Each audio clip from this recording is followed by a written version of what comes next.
All right, everybody, welcome back to Remotely Wasted. This is our college football week 11 reaction. If it's your first time joining us, don't be selfish. Hit that subscribe button, hit the like button.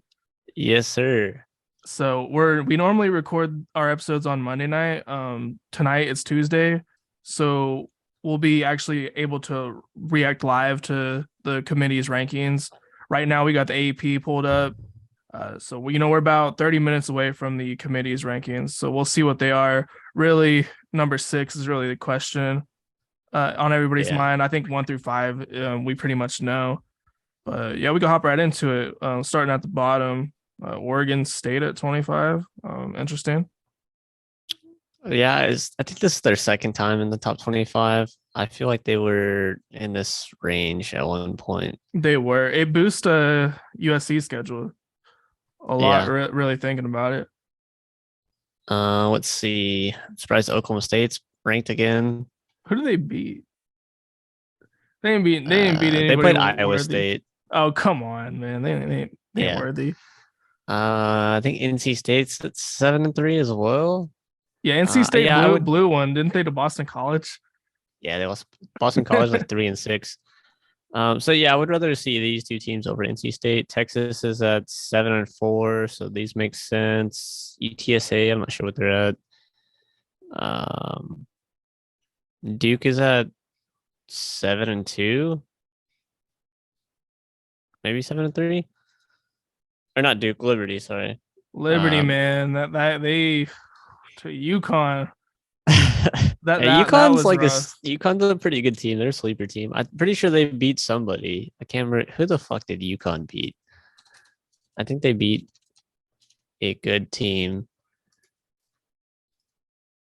Um, no, never mind. I'm confused. They got blown out by Syracuse. Maybe that's who I was thinking of. Got blown up by But Michigan. that's a tough schedule for UConn. Like this is a basketball school, and they're playing Syracuse, Michigan, NC State, Boston College, and Liberty. Like those are some pretty big teams for the UConn football team. Yeah, I mean, this is their first time bowl eligible, I think, since I want to say they said like 2011 or something crazy like that. It's been a while. It's been a long, long time. They have Jim Moore Yeah, there. He's done a really good job there. We'll see how that shakes Coastal out in the Carolina future. teams interesting at 901. I was hoping Tulane would rise up with that one loss, but they got beat by UCF. If they would have won Uh, against UCF, that could have launched them so far up. yeah, they'd be up here somewhere. That's maybe pushing 15 because they dropped 5 spots. So 1, 2, 3, 4, 5. Well, they was at 15, so they could have maybe Probably been been sitting hanging around here at Oregon, like 10 honestly. and 10 to 12, which would have been wild. They would have made a New York 6 game. Would have been tight. You hate to see it. Now it's up to Coastal Carolina. This is one thing I hate about this season. Like you get these teams that you really like and you want them to do good, and then they just blow it. And it's happened Yeah. like pretty much every team I've rooted for at this point in Yeah. the season I'm gonna has just stop blown rooting it. for teams outside of my own team because literally every team we pick, they drop a game. It's so annoying. We're like, we love this team, like Tennessee a few weeks ago, and then Get destroyed. everybody in the comments thought Fucking we were Tennessee fans. How hard we're riding Utah, for they Tennessee. lose. Fucking North Carolina is looking good. Who else were we pulling for? Ole Miss lost to Alabama. I was big on UCLA's UCLA. lost to K State's lost 3. Like fuck. Illinois completely gone. Yeah, Fell that fell was apart. that just hurts to see that they were doing so good. Then they lost to Purdue, and there's this guy in the comments, like it was like last week, where he was like, they lose to Purdue, they're not even gonna like win their division, blah blah blah. And I was like, ah, this dumbass in the comments. And then of course it And then they happens. fucking lose to Purdue. Yeah. I mean, the defense was good. It's just all those Big Ten defenses, and they got no fucking offense. It's Well, the thing is, depressing. like Illinois has like a running game, they just have no passing game. Like their running game is off the charts. You pretty But much just load the blocks and sell out for the run. I mean, put man coverage, and you got to make them beat you with the passing game. So essentially, unfortunate. 20 to 15. so Hell Florida yeah. State jumping all the way to 20. Last week Fucks with it. the committee actually was higher on Florida State Yeah, than we the were. AP. I think 18 is what they had us. Maybe They had 16 you to at 18 they had somewhere? you at 23 last week, I believe. But Oh no, the AP had you at 25. Or maybe no, I'm or tripping. maybe it was like 20. You guys are at like 21. All I I know is think I predict that you guys will be a little bit higher, like probably sitting at 18 for the committee's yeah, I ranking. think we should be above Notre Dame and Kansas. Like we beat LSU I mean, that's starting to look like a really, really good win. The for sure, losses for aren't sure. terrible. You got Clemson at number 9, so that's really not a bad loss.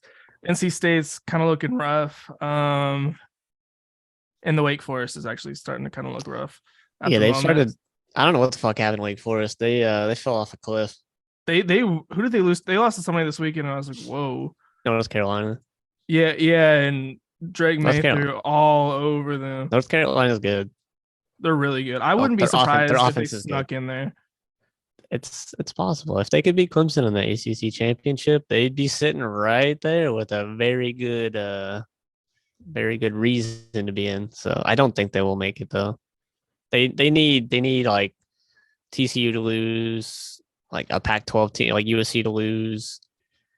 Michigan, Ohio State, obviously one of them will have a loss. They need LSU to lose. So They need a lot of help. I don't know. The committee might be big on them. I like them, but their defense is not as good as some of these other teams. There's still a lot of chaos to ensue. I feel like Washington all the way up to 15, nine I fucks with spots. it. I mean, it is crazy. It's a crazy jump. They're a good team though. They had just a rough patch, Who like did a they, 2-game losing streak. They lost to can't remember who UCLA. they lost to. UCLA and then Arizona State. That's Yeah, like tough. back to back, and then they've done pretty well since then. They started off really good, and they've bounced back ever since that. And I mean, these are both like one score games, so like they could have easily won these two games. And they have a reason to be, undefeated. Like not a reason, but they have a that's what I'm looking for. It doesn't matter. Same thing I say about us. Like we could be undefeated. They easily could be undefeated as well, which would be wild. Ole Miss almost pulled out against Bama. That was It, tough. that was we was watching that game during our fast food restaurant bracket in one of our other videos. It was one of the last games I remember before I got too drunk.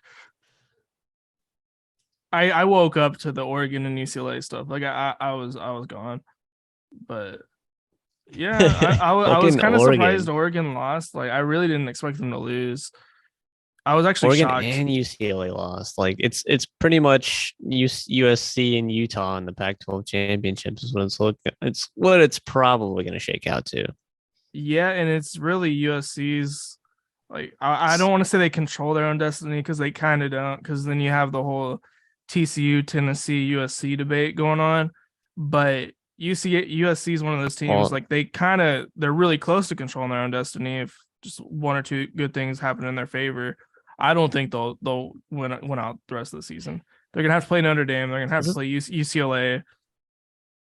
this is like a very very interesting stretch. Like I think this is the most interesting stretch on the rankings. This 7 to 13. It's you could easily move these teams all around in order. If it was up to me, I would have uh, USC, North Carolina, Clemson, and then probably Alabama, Utah, Oregon, Yeah, I would definitely have North Carolina something like that. up there.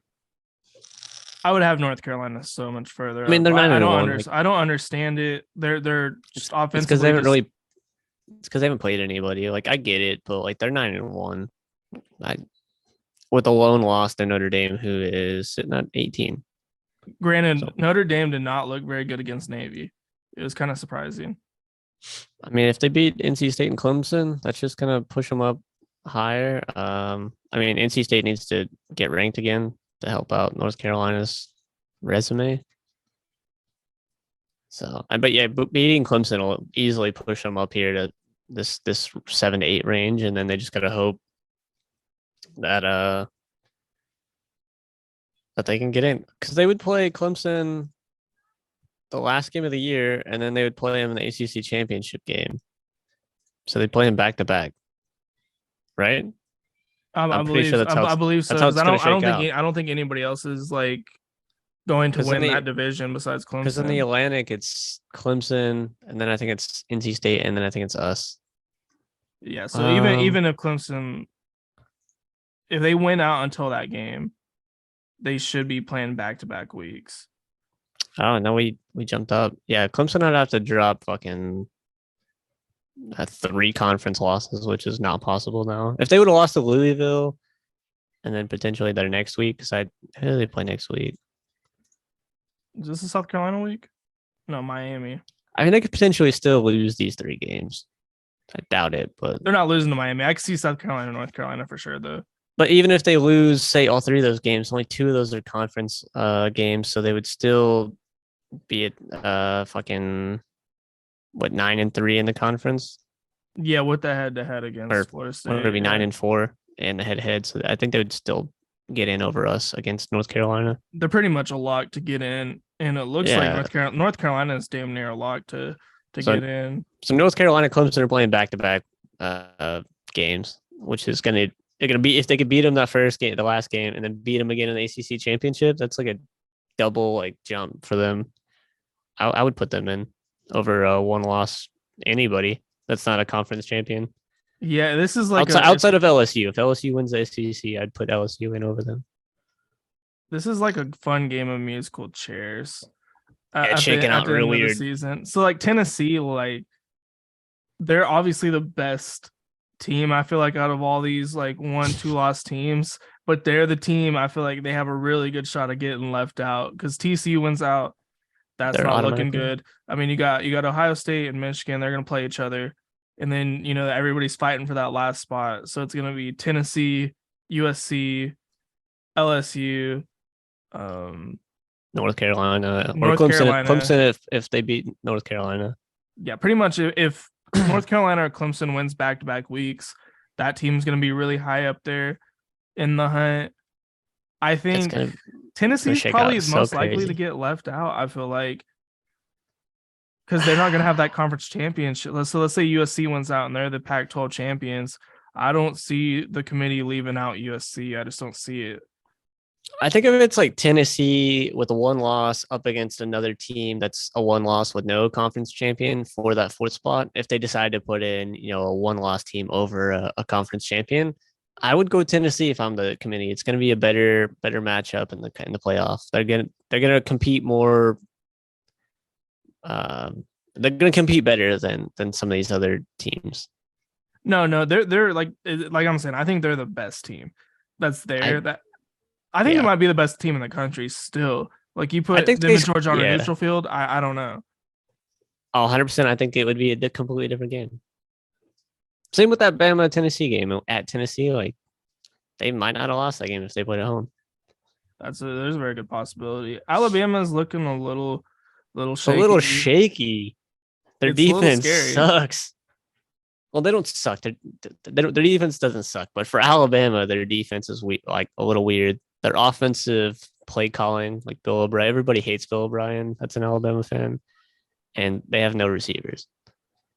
They pretty much got Bryce Young and Jahmyr Gibbs and a semi pretty good offensive line. I feel like the receivers is like a big weakness for them right now because they have everything. Like they got the running back, they got the quarterback. I know they hate Bill O'Brien, but he's like an NFL level play caller. He's not an idiot.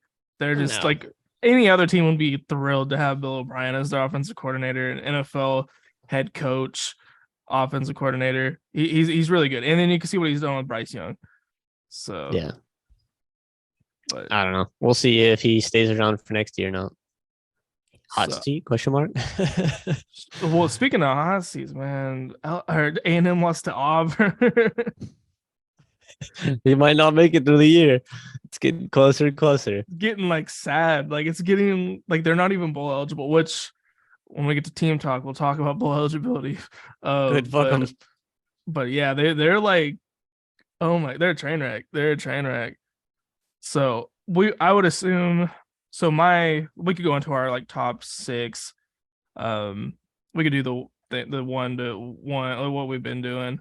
Yeah, number 1's probably Georgia. The same. Georgia 2. I have Michigan. You flipped them. No, I have Michigan still. Yeah. I think you had Ohio State number 2 last week. No, we both had Michigan at number 2. Okay, yeah, I had Michigan 2, Ohio State 3, Yep.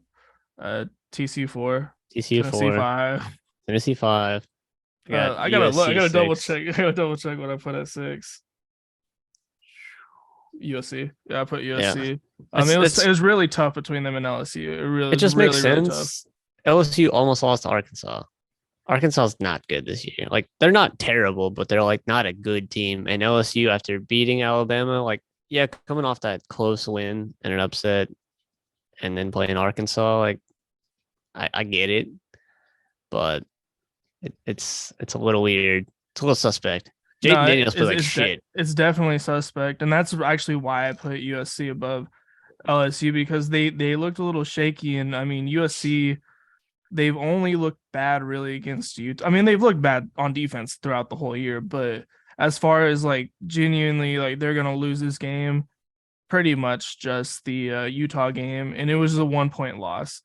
Yeah, So they are a really good offensive team, and that offense is one of those teams that could carry you to the playoffs. It ain't gonna win you the playoffs, but for sure. it could get you there. I'm honestly thinking if LSU plays Georgia like that, they're gonna get stomped the fuck out in the SEC championship game. There's no way they beat Georgia. Like, no way. I mean, you never like Georgia. They didn't look that great against Mississippi State.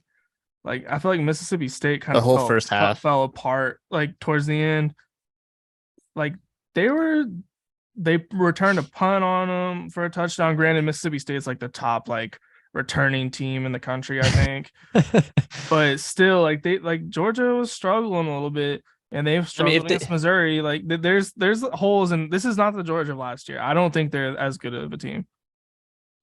If they play like they did against Missouri, I think LSU could beat them. Like if they come out slow and LSU can come out, all fucking systems firing and get up on them like 2 scores pretty quick.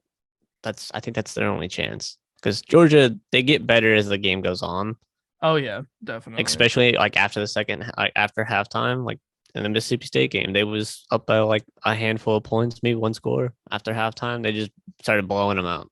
Yeah, they're up by like 4. So it was looking like a real game. And then it's just the experience on that team of like Stetson. And then Kirby Smart's obviously a really smart coach. And the thing I hate is the SEC championship is in Atlanta every year. So it's like a home game for Georgia, essentially, regardless of who they're playing. But I mean, I think for the SEC championship game, like it's not like they can't sell it out for Georgia fans. They got to split the tickets. Yeah, I mean, I think that's true. It won't be a true home game, but they won't have to travel. So it's more of an advantage for Georgia than but if they're playing LSU, that's not a far travel for them either. Yeah, I think Georgia would. I think Georgia at the moment, like you're saying, would probably whoop LSU just based off what LSU has shown us. Yeah, for sure. Like maybe the Bama game spoke to how bad Bama was and not how good LSU is. Yeah, if Georgia, it's left to be seen. If Georgia blows them out, I think that's more so the case than LSU just being great. I don't think they're quite there yet.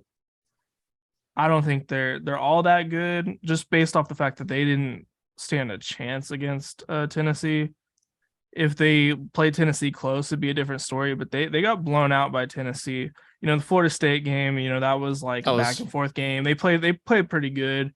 Yeah, they should have beat us. The kicker missed the extra point. They should have beat us. Not even gonna lie, but hey, we'll take it. Yeah, I mean, I would say like USC. I can't say they control their destiny because you could make an argument for like a Tennessee above them, but I just don't see them putting in a non-conference champion over a conference champion with the same record. Even though Tennessee is clearly the better team. Well, USC is a bigger brand than Tennessee, so I don't know. They might go that way too. Because that's what I'm thinking. Because Clemson was getting that brand bias as well in the ranking. So like, I don't know. Who knows? This playoff ranking, they could move USC up to where Tennessee's at, and maybe it goes TCU, USC, Tennessee. But yeah, I think the top 4 are guaranteed locked. 5 and 6, I think they could maybe move them around. They'll probably keep Tennessee 5. more than likely. But Do you think, let's say USC loses, because I think they will lose before all this is said and done, they lose to Notre Dame or something. And then USC, yeah, USC loses, so they're out. yeah, So then we have Tennessee pretty much up there. We'll say Georgia beats LSU because they will. so So it'll be now it's between Tennessee, Tennessee Clemson, and the or North Carolina, or the loser of the Michigan Ohio Ohio State, State game, Michigan. depending on how close that game is. I could see them easily, like if Ohio State, especially if Ohio State loses that game, I it's think they would just put close. them in over Tennessee. That's what I think. I think Ohio State might, if it's a close game, I think they might get in over all these teams. I would Yeah, they not be might one bit surprised. for sure. I think if Michigan loses, they're completely out. Unfortunately, That's which that's what's wrong about this whole thing. Is it's just the brand bias, you know. I can't wait for 14 teams. It wouldn't even matter. It'd be fucking Ole Miss all the way up to Georgia, and that'd be solid. Yeah, I mean, honestly, like if we're looking, say the 12 team format, right? So we got Oregon all the way up. North Carolina could still squeak in. Washington would be kind of cool to get in there. Like, there's still some of these teams down here that could potentially climb up in there with what 2 to 3 games left to play, depending on I feel each like team. I feel like when they get to that point, like from like 20 on, could potentially get in the top 12, depending on how the rest of the season is shaked out. Yeah, And it gives more, like it's not, it makes it less of like, oh, we're gonna put this team in because they're the bigger brand. Like you can't really do that. it'll be down here with these teams, and you're like, you can't really argue fucking brands between like Ole Miss, Washington, and UCLA and UCF. Like, UCF's the smaller of those schools, but like, I don't know. We'll just see how the season shakes out and then go from there. Yeah, it'll just be nice. And then you got your, I believe they said it's gonna be the 5 Power 5 champions automatically get in, and then Yeah, one group of 6 conference winner gets in. So you right. got 6 guarantees, and then the rest are at large. So if you win your Probably conference, you're in pretty much. probably the second best SEC team, second best Big Ten teams. It'll be fucking Ohio State and Michigan making it every year. What about Notre Dame? Like, because they don't necessarily have a conference. I think They'll have to be in our at large every year, which they they just probably gotta will win be. out. Yeah, they just gotta win out. Like they usually have easy schedules, so that's not too far fetched for them If to they're even like make a it. one loss team, they'll probably be top 12, like realistically. Yeah, But they should be getting in every year. Did you they see should. the way the SEC is thinking about doing their conference instead of divisions, doing pods? So it's gonna be a 16 team conference. So they're thinking like 4 pods of 4. You play every team in your pod, and then you play one team from all the other pods, and then there's like a SEC playoff essentially at the end of the season to determine who the SEC championship. Well, It, that'll only be 7 games in the conference it'll be 8 if you because count you got the 3 teams in your pod. the pod championship. Oh, there's gonna be a pod It's championship gonna be like a playoff, yeah. in the middle of the season. Like that's how the season would end for the SEC. They would have the pod like championship, like so like the top 4 team. It'd be like a 4 team playoff essentially to win the Yeah, SEC. like the last 2 games of the season Yeah, it would before be the like, SEC championship, or would that be? so it'd be like the semifinals and the SEC championship. So you're playing 8 Ah, conference games, and then I think you that's normally actually play I, 4 I like that non-conference. actually. I think it'd be That's pretty cool. badass. That way, because yeah, it's you got 8 games. That's so many more. I think that's more conference games than they play now. So we'll look at say fucking Alabama schedule. We'll see because I'm not entirely sure. We got 1, 2, 3, 4, 5, 6, 7, 8. No, they play 8 now, So and then the it wouldn't SEC. really So change. they play 9. Yeah, it could potentially take away a game for some. If you don't, obviously if you don't win your pod, you're losing a conference game. But at that point, I it think is what it'll it is. change up the SEC a little bit. Like, I mean, there's chances for other teams that like Kentucky to potentially make the SEC championship. Like, because if they get a pod that's not super fucking stacked, like say they get Purdue, Vanderbilt, and like Ole Miss, they could win that pod almost every year. Yeah, like and it divides them more regionally because now it's like a really big conference going all the way from like Oklahoma to Florida. So Yeah, now you could put them kind of closer by. I think there was talking about putting like OU, Texas, Texas A&M. Missouri, and Arkansas because I think Texas A&M has like serious beef with Texas, and they don't want anything to do with Texas. So I don't know if you heard You think about they would like want to play them every year then, right? Like we'll just beat their ass. I don't even think they want Texas to like benefit from the rivalry. So when all this happened, when Texas A&M left to the SEC, I don't know if you remember the whole Pac-16 proposed conference. Yeah. Like pretty much like a big chunk of the Big 12 was going to go to the Pac at what at the time was the Pac-10 and it was going to become the Pac-16.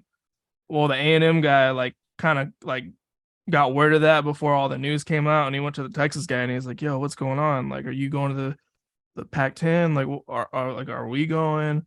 And he's like, Yeah. "You don't need to know that. I'll just know I'll take care of you." And then I guess I'll let you know. the president was like, "Nah, we're going, we're going to SEC. Like, forget this." That's Just wild. the arrogance of Texas as a program, the way they treat all the other. This is why the Big 12 fell apart. Like because Texas didn't want to share the money. Texas has the Longhorn network. Like there's not a Big 12 network. If you notice, like there's an SEC, there's an ACC, Yeah. there's a Big 10. There's not a There's Big 12 Pac-12. because there's a Longhorn network in the Big 12. Fucking selfish bastards. But now they're going to I the don't like SEC. Like Texas. now they're going to the SEC, so they can't Fuck do 'em. that there. They're gonna get stomped out most of the time. It's gonna take them a long time to get settled. I'm feeling. Yeah, but A&M wants nothing to do with Texas, so I think they're gonna throw Arkansas in there. Since like Okay. Texas and Arkansas, I guess back in the day used to be a really big rivalry. The Big Eight was like the conference before the Big 12, and Arkansas was in it. I mean, I'm fucking for it. That's the pod system sounds badass. I think I it would like sound it. cool. I think the Big Ten should do it too,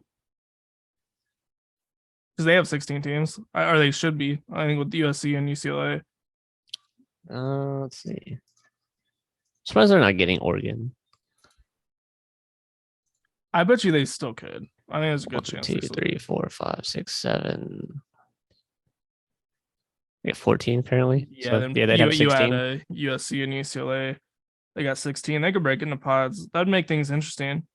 Doesn't the ACC already have like 16 or close to it? The ACC is like a pretty fucking big conference because they got all like the fallen Big East teams when the Big East fell apart.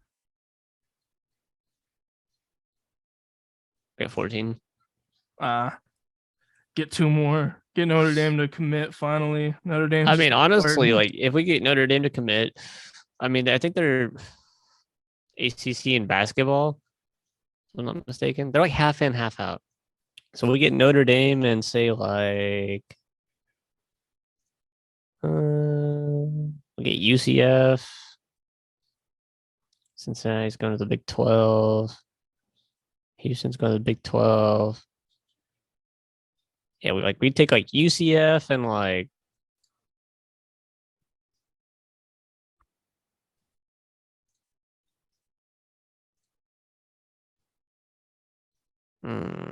It's kind of what I would try to do if I was the ACC. I would just try to steal South Carolina from the SEC. Like, I mean, if you're South Carolina, you're probably never gonna win the SEC. Realistically, but you could potentially win the ACC. that's what I'm saying. They could be really like a really good team in the ACC if they jumped over there. Then plus, like you already got Clemson there, so you got a big rivalry game there. Yeah, shit. We'll take South Carolina and UCF. That's what I would. I mean, like No, or Vanderbilt. Like one of those two teams needs to leave the SEC. They're never gonna win. facts. We'll just beat up on them every year in the ACC. Well, I feel like Vanderbilt would not like win the ACC, obviously, but they'd be like a middle of the pack team. They could probably work their way up to being like fairly respectable, like an NC They'd win State or more. I something. think they'd win more games in the ACC. Like they're not gonna. They might make bowl games. That's what I'm I saying. They think wouldn't that's just be a laughing stock like they are in the SEC. yeah, 100%. It's kind of sad. It's Fucking really sad. I they don't know why suck. they stay in that conference. I mean, I guess it's just it's the SEC. Like I don't know. If I was the SEC like commissioner, I'd be like, yeah, we gotta get rid of these fucking teams. But I mean, I think they just want to keep them because they're easy wins. yeah, I don't think they want the whole conference killing each other off, which is kind of why I think they're doing this pod system. Yeah. Or that's where I think they're leaning towards. So like they don't just have look like at all look these at the Big teams just 12. killing each other. It's gonna be interesting. What do we got? All right. next? Player of the week. Who you got? We could CJ, potentially CJ have the same Stroud, person. and I got CJ Stroud. He just kind of flung that ball around, threw 5 touchdowns. You redeemed himself 81. after that weak game. Yeah, he didn't do any rushing. Nope, 8 He yards. he tried to rush one in for a touchdown. They stopped his head. The man never runs, hardly ever. He can't. He's slow. Like he's I actually think kind of this slow. I think this whole yardage, most of this, I think like 60 yards of this was on like one run. So yeah, I mean that's a solid game. Not a whole lot of yards usually from him. I feel like he averages more than that. 300, 300, 300. Maybe not. About half his games, he's kind of averaging. This is fucking terrible. That Like, was a it's so awful windy though. performance. He needed like a multiple touchdown game to Yeah, get himself Indiana, back up in the conversation. Indiana's just not good. Who the fuck did Indiana beat? They beat somebody. I saw it. It was somebody Who kind was of it? noteworthy. Oh, No, they Illinois. That we was looking at Illinois. That was their one loss when we was high on them, and then they fell apart. They disappeared. Indiana, man, they got actually got a really big stadium. I don't know if you ever like watched any of their games. Their No, stadium's like pretty huge for Indiana. Like you almost feel they like they share could it be with somebody. they could be a ooh, I don't Is it think like the they do. Colts Stadium? No, it's an outdoor stadium. So I think it's just their stadium. But Ah, also all right, they do have a lot of money from their basketball program because their basketball program's huge. all right. Solid outing from CJ Stroud. I got Drake May. I knew you were gonna pick him. This man threw for almost 500 yards, 3 touchdowns, and he had a rushing touchdown with 71 yards. Man's cooking. I mean, you could kind of argue the 5 touchdowns or the 4 touchdowns with more yards. That's just kind of the way I leaned. No, I And think you Drake know, in he Wake was actually Forest, my other like I think Wake consideration. Forest is a better team, so it looks better. Shootout, fucking almost all their games are just shootouts. They're like pulling shit out of their ass, like 36-34, 31-28. That's a decent size win, 3 point win, 3 point win. Um, fucking Blew out Virginia blowout, Tech. solid loss. That one's kind of close. 2 point Jesus. win. Like, see what I mean? Like, it's fucking shootouts. They have no I don't. defense. So they No, cannot they could get to the playoffs, but they are not gonna win. Drake May is gonna have to go fucking crazy to beat anybody in the playoffs if they He make it. what's crazy is he might be the best freshman quarterback I've ever seen, and I've seen a couple of really good ones. I think that's You the know, only knock on him for winning the Heisman is because he's a freshman. I think that's it. Because he's and he's better statistically than like pretty much everybody. Like I think he's doing better than CJ Stroud across the board. I think it's also the schedule. So like if he beats Clemson and stuff towards the end of the season, I think that really boosts his case I because right still now don't they think he haven't really wins. they played anybody. But Yeah, I still don't think he wins. he's on the rise. He's really on the rise. Fair enough. Great great performance by Drake May. He's a I I like don't him. like him. I don't like him. I don't know what it is about him. Like I don't want to play him, but I like him. I that think the like dude's good. that frat boy. Hey, I I hate that guy, really but he's really I good. really hope we don't play North Carolina next year because we're still like actually, you know what? I hope we do because next year we're gonna be way better. And I think we'd fuck them up. No, I think you guys will be like preseason like 15 or something like that going into next season. I think it's a good possibility with you guys I think we finishing could roughly around that area this year. I think we could push to 10. Yeah, I don't think we'll you guys will be preseason finish. high. The I don't think we'll finish in the top 10, but I think we could kind of push 10, maybe 12. Because we got Louisiana and then we got Florida. And then whoever we play in our bowl game, which I think it was projected Baylor, but they just lost. So might be I don't Texas know. at this point. I fucking hope so. We dog on Texas. That'd be an interesting game. I bet you. I feel Speaking like of that could be a good game. speaking of Texas, what the fuck happened to Quinn Ewers, man? That dude fell off a cliff too. It's Arch He's Manning's not look. job. It might be Arch Manning's job next year. Dude, it might be. He might be pulling a Drake May next year and come in and like just outperform. Yeah, he needs to figure it the fuck out because he's on thin ice. I feel it's like his last couple games. He's just been ass. Like we don't have a segment for Quinn Ewers, but I'm curious. This is the Quinn Ewers portion of the show. So really dog on Quinn Ewers in Texas. Just not good. Let's see. 21 QBR this week. They lost to TCU. One interception. He only threw for 171. No yards. Or no touchdowns, not no yards. 2 sacks. Negative 15 yards of rushing. I don't know what the fuck happened. I didn't watch this game because it was fucking boring. Defense game. I don't know. Did you watch this one? No, I passed out. This is around the time we were doing our episode. I'd have to watch the highlights because I'm curious what it's like. TCU's defense that good, and was Texas defense that good this game? Because TCU's offense is pretty volatile and scoring.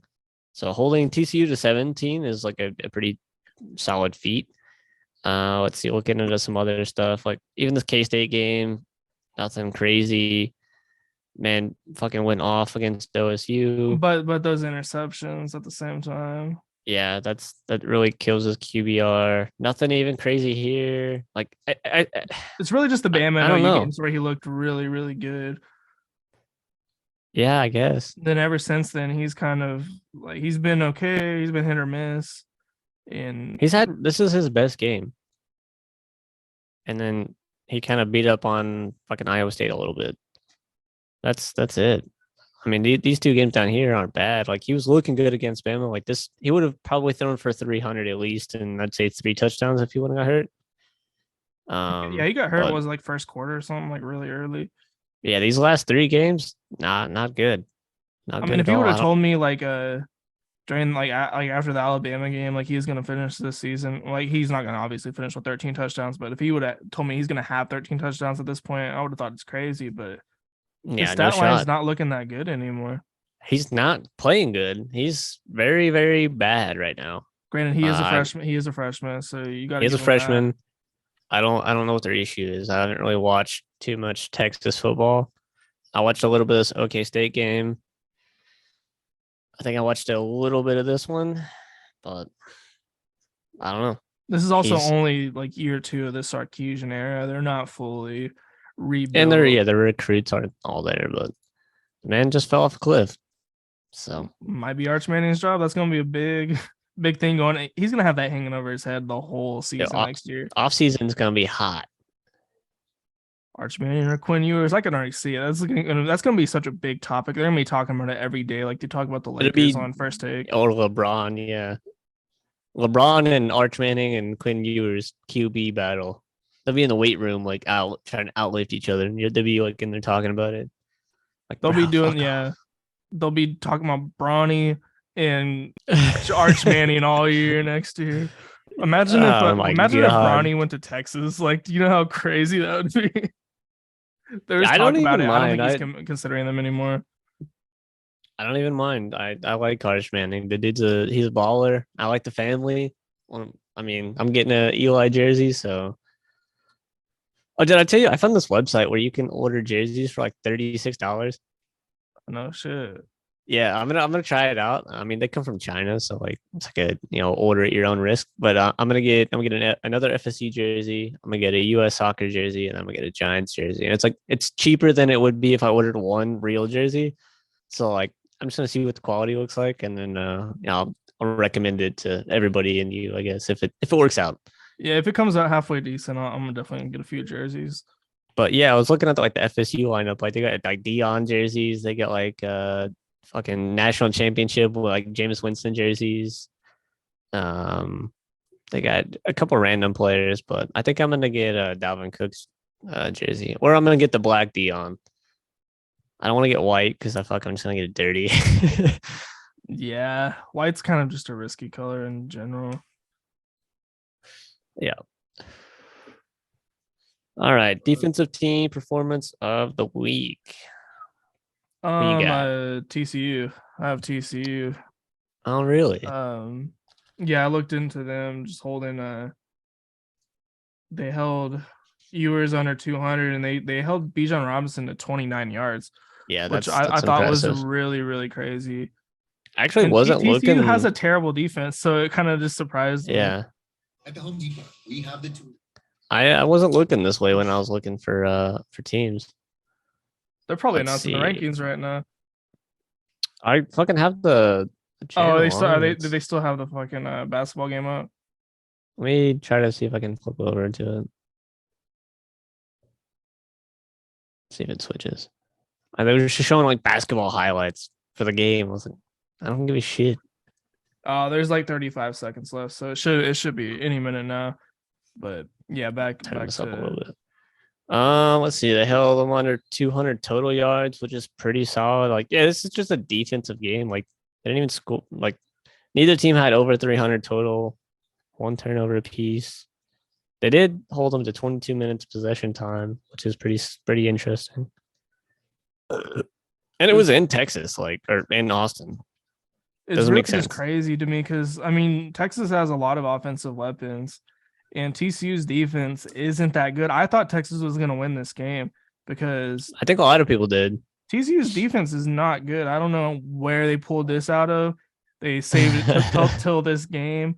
Let's kind of try to see if we can dissect what happened. So, with 3 and out with 0 yards,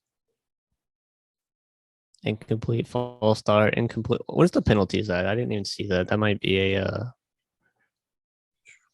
penalties. Was it on the other one? I swear they have it somewhere. I feel like we've it's looked team at it stats. before. Yeah. I mean, okay, that's not too bad. I was thinking it would be much higher. All right. So Not a big gap. punt, turnover on downs. Okay, so they went for it. Punt, punt, punt, punt, punt, missed field goal, punt, punt, interception. Jesus Christ. This game is terrible. This is all in the first half. Punt, field goal, finally. It was 3-0 at halftime. Punt, punt, punt, touchdown, Yeah, it's field like- goal, touchdown. it's like they're going It 7 looks like it yards. started to heat up like towards the end. Yeah, 7 yards, 27. Touchdown, field goal, touchdown, turnover on downs. What the fuck are they going for? Where are they at? They're 4th and goal. Ugh. Okay. I mean, I guess that makes sense. But That's I mean, heartbreaking. at this point, it's 17 to 3. So if you kick the field goal, 17-6. How much time's left? 9:40. minutes. I probably would have went for it honestly if it was me. Yeah, maybe. And then they Went for it again. punt. Texas or TCU punted it, and then they went for it again. Where were they at? At their own 38. There's only It's 4 minutes left at 4:46. this Yeah, point, though, so they dug themselves into the hole at that point. makes sense. So it was 17-3 minus this fumble touchdown, which Texas ended up getting at like garbage time. 4 minutes and 25 seconds. So yeah, didn't really mean much. So So it was actually probably they both didn't really play that good. Well, no, it they was really didn't. kind of a sloppy game. 3 and outs, like this is crazy. Like 0 yards, 9 yards, -8 yards, -6, 9, 3. Like that's terrible. This was a terrible game, but good defensive performance for both teams, I guess. Yeah, that's just fucks who I with it. had. I mean, I didn't see a whole lot of good ones. So that was just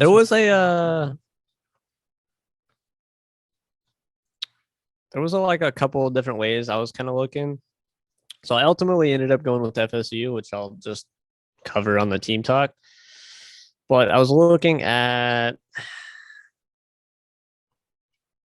I was looking at Michigan because they held Nebraska to 3, Penn State shut down Maryland, and then us in Utah. So like there was like about 4 different games that had pretty solid defensive performances, and I guess this one, so 5. Yeah, there wasn't. I mean, yeah, I didn't even really. I think I fell asleep during the FSU game, so I didn't realize it was that crazy. I mean, I probably did when I looked over everything on Sunday, but I kind of forgot about it.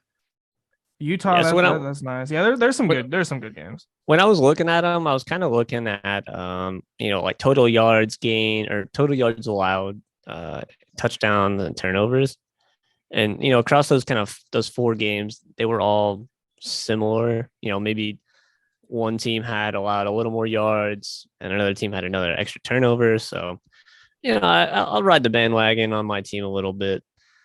And I mean, how many mine. opportunities do you get to do that a year? I mean, like I haven't picked my team. We really haven't had much. I haven't picked my team for defensive team performance of the year, not one time. So I'll get into that later. Most disappointing player of the week. Who you got there? Oh yeah, Dylan Gabriel. Speaking of picking Ooh. your own players, so I actually he didn't play like terrible. I mean, he didn't play good. There just wasn't a whole lot of just terrible performances this week, and I Ooh, watched. gross. Um, Yeah, he he played he pretty bad. cannot complete like passes longer than like 10 yards. It's His like deep it's balls, impossible for him. his deep ball's kind of bad. It's terrible. I think we should start Jackson Arnold next year. He's a 5-star recruit we have coming in. I Yeah, think he's a it junior, might so be to this point. Dylan Gabriel. I mean, maybe he could stay and be the starter, but I don't know if he could fix accuracy like that. I don't think that's something he could coach, or it doesn't seem like I don't it because is.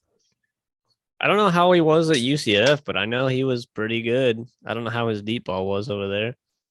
Yeah, I don't know if So it's just because UCF was playing weaker competition, or he's just under a lot of pressure being like the quarterback for OU, because that is a big. You're coming off of Caleb Williams. That's who you're replacing. Plus, you have and your Kylers, your Jalen's, your Bakers. It's a lot of it's a big shoes to fill. much bigger school than UCF, so there's so much more pressure for him. He's had a good average year. He's not doing nothing crazy. He's not doing nothing well, but he's not like playing like really bad. Other He's than like he's this very one game, inconsistent is the word I would use to describe him. He could have a really good game. I mean, especially when even you look at in those first few games, he looked even in the great. Baylor loss, he still kind of balled out. This one was pretty bad. You guys got absolutely. Oh, he got hurt that one, so he didn't even play Yeah, the he got hurt. second quarter, I think. The KU game Um, we were at, he played pretty good that game. KU loss. He played pretty good. Like Kent State, he probably didn't throw the ball much because you guys were fucking running the ball everywhere. So he's only had like three bad ish games. So you got the TCU game, this West Virginia game, and This then this West Baylor Virginia was game. was the worst game I've seen by an OU quarterback in a while. So I mean, Since Spencer, it ain't been that long, but it's not been good. He's not on the same page with his receivers. Like we have Marvin Mims, who's a really good receiver, and he just constantly overthrows Mims, and Mims will get open, like wide open, touchdown open, and he yeah, misses them. And then Mims dropped one, and he shouldn't have dropped it, but part of me just wants to blame it on their chemistry. Like I think he was expecting Gabriel it to to be overthrown. overthrown, so he was like preparing for an overthrow, and then when it was there, he was surprised and he dropped it. I But can see it. It's probably something in the chemistry for sure. I mean, if you get overthrown the whole game, it's gonna throw you off when it's actually Every week, accurate. You're gonna be a little surprised, like, oh, whoa, I'm he did preparing it. to like sprint. Dive out, way out for it. Yeah, Yeah, it was unfortunate. rough. I hope he improves. He looked good at UCF. I hope he can return to that. I would, love for him to play really good to where he could be our starter next year and we could redshirt Arnold. I just don't know if that's where we're going. I think we're gonna probably Yeah, start the freshman next year. he's not bad, like I said, but he's also not good. Like he's good sometimes, but then like when you really need him, he's not good. And he's left-handed. Like, there's not a lot of good left-handed quarterbacks. It's tough to be a good left-handed quarterback. I mean, Tua is the only one currently, I think, that's a good left-handed In the quarterback. NFL, Yeah, in yeah, the NFL, like I'm talking, like, yeah, NFL level guys, they're very pretty sure rarely it's left-handed. the only one I can think of is Tua. Is Tua, Heineke lefty? nah, he's right-handed. I mean, Mike Vick was left. Steve Young was left. Well, Mike Vick was also a god, and so was Steve Young. Um, I can't Dylan even think Gabriel of is like not a hardly god. any other left-handed quarterbacks. They're just Dude, this a game's rare really going to breed. fucking overtime. Are they Oh gonna put this my on a different channel? god! Yeah, check to see if it's on another channel. Man, like I like college basketball, but not at this point of the year. I don't care about it until like the tournament. Honestly, It has to be on a different channel. Like it should have already started. watch the rankings. Already, we missed them. I wouldn't be surprised because they normally get through them really quick. It's only a 30-minute show. It's already been like I almost mean, they 30 could have minutes. delayed it, but that's annoying. I fucking hate college basketball during the regular season. Okay, Are you? no. They're doing it on this channel, so it's just Oh, till they're the just game. delaying it. Yeah, until the game's over. So Ugh, that is what just it fucking is. lose already. I thought I was like, 33 seconds. We're about to see the How much big time is news it of in the week. overtime? Fucking 5 minutes, I believe. So it's not is bad. it? Let's see. I'm waiting for it to pop up. Yeah, it's 5 minutes. All right. Just fucking lose already, Michigan State. You're dog water. So who All did you right. have for Yeah. your most disappointing performance? And Will Levis. They I'm gonna talk more about this game later, but they lost to fucking Vanderbilt. This man's got a 15.5 QBR, sacked 4 times, 109 yards, 1 interception, negative 16 rushing yards. So, and they lost. Nobody fucking loses to Vanderbilt. This is like the first time in like 26 SEC games that Vanderbilt's won. They were over like 26 in their last SEC matchups, or 24 or something like that. They won a game in the SEC in like 3 years. And And Kentucky lost it. Will the, Levis, the great Kentucky. a projected first round quarterback, I would not draft him. Projected top fives, and I would not draft this guy. Like, that's bad. I didn't watch the game, so I don't know if it's entirely on him. Maybe fucking Vanderbilt's offensive or defensive line was going nuts. Because I mean, getting sacked 4 times, he also got sacked 6 and then 4. So Kentucky's O line's not good. But what the fuck? What happened here? They beat Mizzou. They got blown out by Tennessee. They beat Mississippi State, who's played good. They almost beat Ole Miss. So like, they started out so hot. They beat Florida. Like, I don't know. I don't know. I don't know what happened to this team. I feel like he's had a very Look at the sack column. That tells the story right there.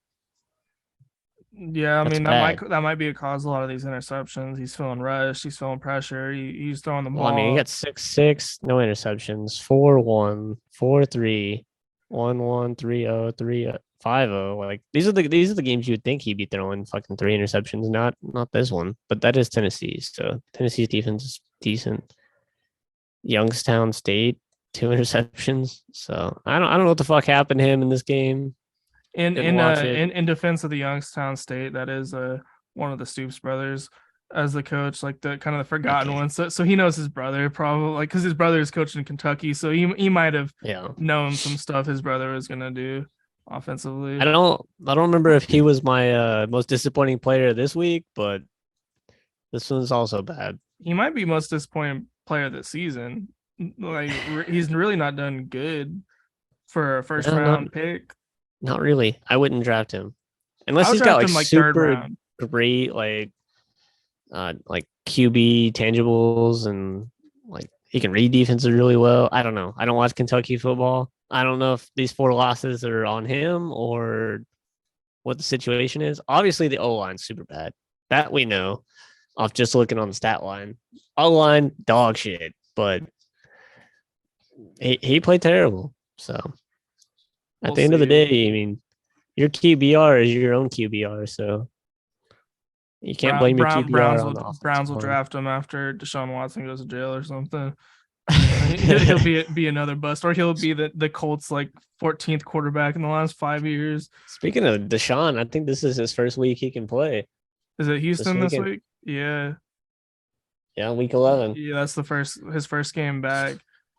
I don't like him, so I hope he plays terrible. I don't like him. I don't like the Browns. I don't like. He probably will play pretty bad. What did you think about it? I mean, we're not really talking about NFL, but like Jeff Saturday getting hired. I don't know if you saw that whole thing. He played for the Colts, wasn't he? He was like a center. Yeah, he's a center. The whole Peyton era. And then, like, what did he do after he retired? Was he just ESPN on the coaching staff? He was just on ESPN. He wasn't even coaching. They just. I like his personality. We like Jeff. Like, we'll call him up. I don't really mind. A lot of people are mad because he's like friends with was it Jim Irsay? I think his name is. Yeah, the owner. The owner, the GM. Yeah. And that's why everybody thinks he got hired because of his like friendship connection, and he skipped the line over a bunch of other people that were more deserving. I personally don't give a shit. We'll see if he can coach. I mean, he won his first game. I like his personality. He put a video or like a quote where he was like talking about like the situation, and I really liked what he had to say. I can't remember what it was. Let me see if I can find it. It was actually pretty solid. Kind of changed my idea on him. I think I saw the whole thing where he's like, "Yeah, if I Speech? suck, then I suck." No, that's But not like it. I ain't scared. He said something along those lines. Yeah. Like I'm not gonna back down, and if I do fail, I fail, which is fair enough. I don't personally think it's like the best move. I mean, if it's just for like interim, just kind of letting him get his feet wet, I think that's fine. But I don't think he's a long term solution there. No, that's not it. He sent a tweet that said the Raiders look horrible, and then they beat the Raiders. The Raiders, man, they suck. The Raiders are terrible. Josh McDaniels, he might get fired. Oh, I think I found it. I would fire him. Might as well, dude. Who else are you gonna blame?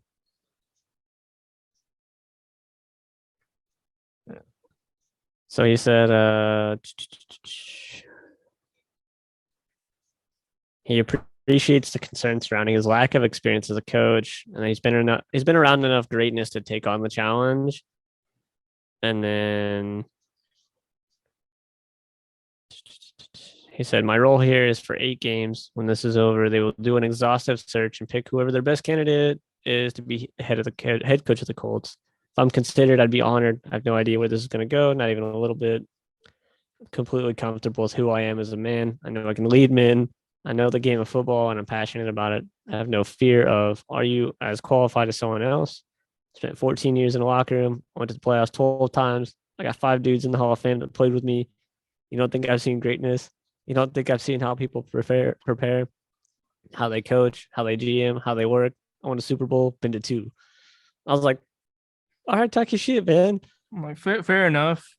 I mean, he could be good. You never know. If he turns out to be good, like that'll be legendary status. Just like that quote or that whole little speech right there.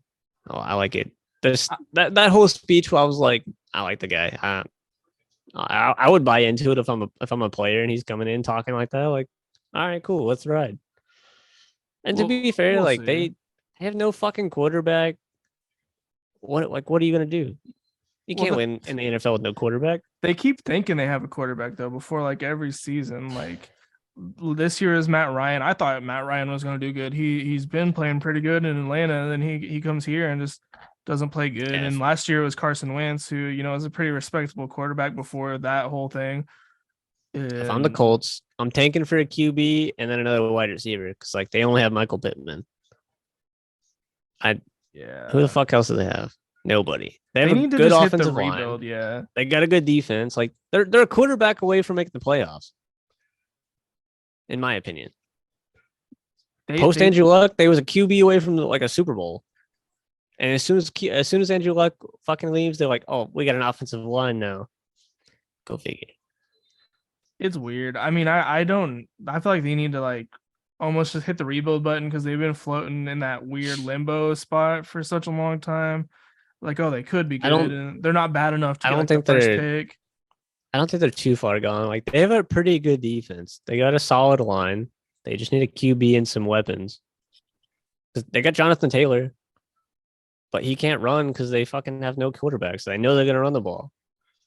So QB, 1 or 2 wide receivers, money, playoffs, immediately. Good QB. Whoever they draft is starting, like, immediately. So if fucking Bryce Young or CJ Stroud, good luck. I think either one of those guys will actually do pretty well with that team just because they're kind of a ready team. But I don't think they're going to be picking that high. That's the problem. If I'm the Colts, I'm trading up. Like you need a quarterback. You can't really afford to wait another year unless you're going to hit free agency and try to pull Aaron Rodgers. That's a strong possibility because he's not going back to Green Bay after the season. No way. Unless they're like, all right, we're drafting all receivers for all of our picks. Like, okay, maybe. I think they want him gone. I think they hate each other, like the front office and him, and I think it's time for a divorce. Welcome to the fucking basement of the NFL. As soon as Aaron Rodgers is gone, have fun. They're gonna realize real fucking quick how bad they are without him. Because Jordan Love ain't it. No, I think Jordan Love could be really good just because he's had that long to sit back. I think they'll win like average 6 games with Jordan Love. I think they go to the conference championship their first year with them. Get the fuck out of here, Nick. You heard it here You're first. fucking high, right? You heard it. Are you high right now? I am high actually. Okay, but that checks out. You heard it here first. All Jordan right, yeah, Love, somebody conference champion, first year. He's not gonna put up fucking great stats, but he's gonna be a great game manager. He's gonna be the new Jimmy G. put that in the comments, and we're gonna pin it to the top, and then we're gonna bookmark this video. So, Yep. all right, fucking moving on. We got Heisman top 5. I feel like we might have just the same people, different orders. Okay, so CJ Stroud number 1. Yep. Unanimous. I mean, we already kind of looked at his shit. And we didn't look at him overall, but he's pushing 3,000 yards, 34 TDs, 4 interceptions. He's got the number 1 QBR. Number 1, he's tied for number 1 in total touchdowns. This is just passing, by the way. He has no rushing touchdowns. What the fuck? Pretty sure he still has a 0. Yes. Okay, so this is an accurate portrayal of his total stats as a quarterback. Solid. I fucks with it.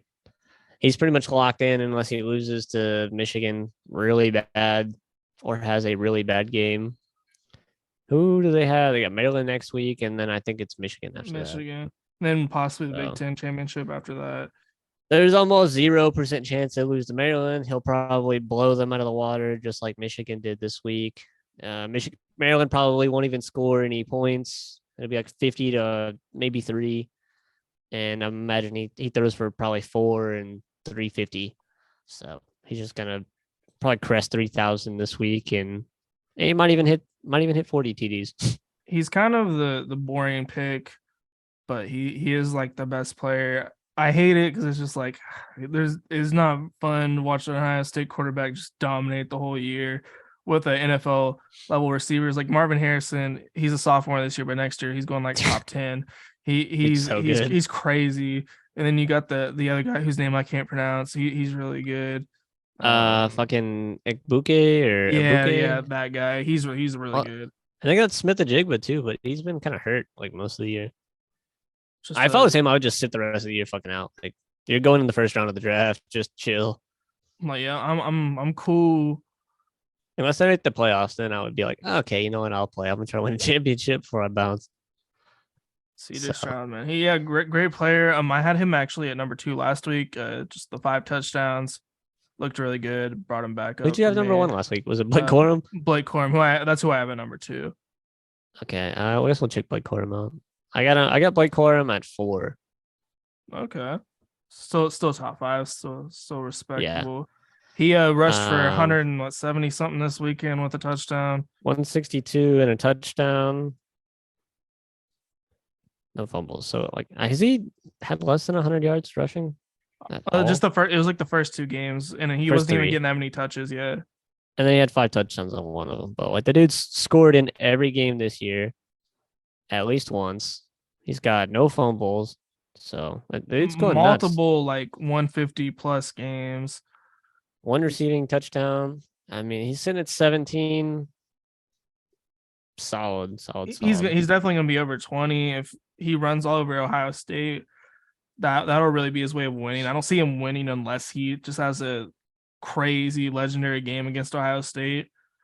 But I think he's capable of it. So I do think he has a good shot at it. He's definitely going to be at the ceremony at the end of the year. I think the guys that are going to be there are kind of locked at this point or really close to it. I think anybody's chances of winning it over CJ Stroud, they need CJ Stroud to lose. Like it has to happen. There's no way he loses it unless they pick Drake May because Drake May has better stats. Yeah, I mean, if Drake May finishes his year out. I got Drake May number 2. Wait. No, I got Hendon Hooker number 2. Sorry. Okay. I have him at number 3. So, yeah, we're kind of close with him. He fucking killed Mizzou. Killed him. They won like 66-24. Yeah. 3 touchdowns, 2 interceptions. And he's got another rushing touchdown. So he's got It's 24 passing, and then fuck, I keep burping. And then his 5. So he's sitting at 29 total, and then CJ's got 34. So I mean, he's only 5 touchdowns total behind. He's got more passing yards, and now he's got less interceptions, and he's number 2 in QBR, right behind him. So they're fairly even. Hendon Hooker just has a loss. So Yeah, I mean, I think kind of like what we are talking about with the whole playoff scenario and stuff. Like if Tennessee, like if those other teams lose and Tennessee's looking like they're going to make the playoffs, and then Hooker just plays really good the next 2 weeks, and CJ Stroud loses, he could easily win. He's Yeah, got for sure. he's got a good shot. It's kind of dependent on how other people do, but if they beat Georgia, he'd have the shit locked up. oh yeah, it'd be his already. Yeah, we wouldn't even be having it. Like we might as well just skip this if they had beat Georgia. Skip the segment, yeah, 100%. Because he'd beat Georgia and Alabama and LSU. Like who else you got? Who else you need to beat? That's it. It sucks how like one loss can ruin like a Heisman season like that. He was like everybody's It's number crazy. one like through the whole season until that point. It's crazy, super crazy. All right. So number 3. Yeah, I had Hendon Hooker, so we just talked about him. Who's your Okay. number 3? I got Drake May. Oh, you got Drake Excellent. May at 3. Actually closed out his tab. This dude's stats are just crazy. Like as a fucking freshman, so he's got 34 12 yards. Like he's almost pushing 1,000 on CJ Stroud. Like CJ Stroud's 2750. He's got 34 12. And he's Wild. touchdowns. That's just passing touchdowns. And he's got 1 less interception. He's 4th in QBR, and he's got a dickload of rushing touchdowns. Not a dickload, but he's got 5. So he's got 39 fucking 30, touchdowns. 39. He's gonna finish with Like- probably 50 plus by the end of the year. Yeah, outside of like Bo Nix, I don't think any other quarterback has this many touchdowns like in a big school. That he's so good as a freshman. Like this is incredible. If they wouldn't have lost, he'd probably be sitting number 2, maybe number 1. I think he has a really, really good shot of winning it. He is if he wins out and beats Clemson twice and he has these good stats, it'd be really I'd put him be number hard. 1. Even if I'd put him CJ number Stroud 1. won out, it'd be really. He's I gonna think have it'd be a way- head-to-head race at that point. If he still has better stats on paper, like fuck it, yeah. And North Carolina's no defense, so he's like just in a shootout. Like he has to play, he has to win. Like he has to ball out every week to win. Like he is the most valuable player on this North Carolina team. Like Yeah, I feel like you could replace CJ Stroud with an average quarterback, and you're gonna have similar results. They're gonna be hanging 50 plus on people, but they're still gonna be winning. yeah, that's what. Same with like Tennessee. Like you take Hendon Hooker out, like I don't know if they would. He's their most valuable player. Blake Corum, is he Michigan's most valuable player? At least on offense, I think so. Yeah, I would say so. I mean, you have the other running back, Donovan Edwards, who's really good, but clearly Blake Corum's kind of the number one guy. But even without Blake Corum, I think you could possibly take him out, and they have more. I just think CJ Stroud is just kind of replaceable. Like he is really good, and he is probably the best player in college football right now, arguably. But I think he's replaceable on that team. So, but it's not an MVP award. It's a Heisman instead. So it's a little different. The team plays a lot more of an aspect to it. Yeah, if it was called the MVP like in the NFL, I think it would be different. You might be looking at Drake May instead because he's more valuable to his team than CJ Stroud. Yeah, Heisman it's a very complicated award. That's why I like it though, because it's so different. I don't like it. I love it. I hate the Heisman. I think the Heisman's the best award in all sports. I think they need to, because they got the Davey O'Brien for QBs. Why the fuck is a QB going to win the Davey O'Brien and then the Heisman unless you're having a God season? Like it should be, the Heisman should be different. Like you should be able to be like an offensive lineman and win the fucking Heisman. Like if you're like a left tackle and like you were just going crazy, you've given up no sacks. Like your quarterback that you're protecting is going crazy. Like you should have a lot of consideration into the stats that he's putting up. You're allowing him to do that. Or yeah, I think a thing with You know what I'm offensive saying? line, they don't really have like measurable stats really, like besides Yeah, they just sacks don't. allowed. So that kind of ruins them. But I mean, Like sometimes there's defense really never good gets any defensive. love. Like Ndamukong Suh should have won the year that he made it to the. Teo I was probably surprised he should have made it to won. the ceremony. Like Yeah. Manti Te'o, you definitely should have won. He was undefeated going into the Heisman ceremony. And he had a crazy fucking And do you season. know who we lost Crazy. to? Manziel, who had 2 losses. Like it was just kind of dumb. Because Manziel was a freshman and he was fucking running around like a madman.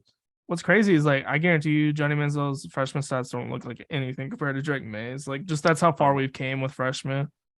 I'm actually curious. There's no way. I can't type. Manziel freshman year. Is he still in the CFL? I don't even know if he's doing anything now. He was in the fan controlled league last I checked. Yeah, I fan think fan it's right. control zappers, I think. 2012 season. Let's see. Was he a did he go as a sophomore to the league? Yeah, I believe so, like a redshirt sophomore. Does it say his fucking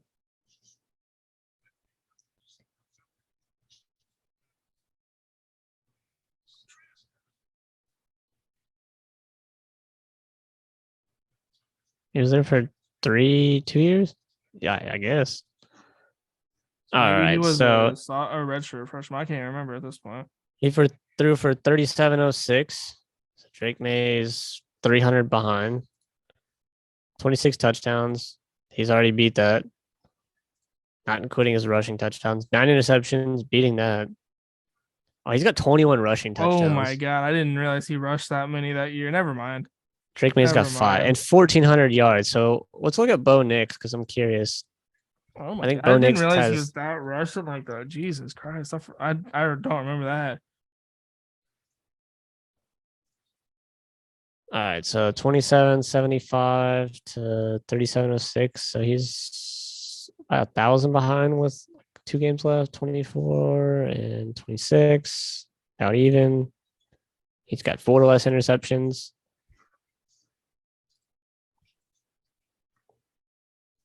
$516 yards to fucking 1,400 and 14 TDs to 21. So Bo Nix is the only one that's even remotely close to like having an equivalent season currently in a big school. All right, so that checks out. That makes sense. Those rushing numbers, I guess I just didn't remember him rushing all over. I don't remember him running like that, you know. So yeah, okay, that one checks out for sure. But still, I don't know. Like, it's a QB over against Manti Te'o. Like, Manti Te'o was the heart of the fucking Notre Dame team. He was Notre Dame. Still, yeah. And but Johnny Manziel was A&M that year. Notre Dame though was like undefeated. They were whooping everybody that year, and they're playing good teams. And they went to the championship. Yeah, I don't know. That's a tough matchup. Like looking back on it now, like I don't know. I think I probably still would have picked Manziel, unfortunately. It was 21 rushing touchdowns. That's tough. That's fucking tough to get past. That's more than some people have passing touchdowns. Like that's almost equivalent to just Hendon Hooker's passing touchdowns. And we have him. I have him second on my list. Like that's fucking insane. That's like a Tebow level like rushing stat. If Bo Nix win a fucking loss this week, I'd have him probably number 2. Bo Nix would still be on my list had he not lost. He'd probably be number 2. Yeah. Number 4, I also had Drake May, so you just had him one spot higher than I did. And that's my number 5 is Caleb Williams. I got Caleb Williams number 4. And then I got Boyd Corum number 5. So yeah, this is kind of the last guy we haven't talked about. My wife's calling me. All right.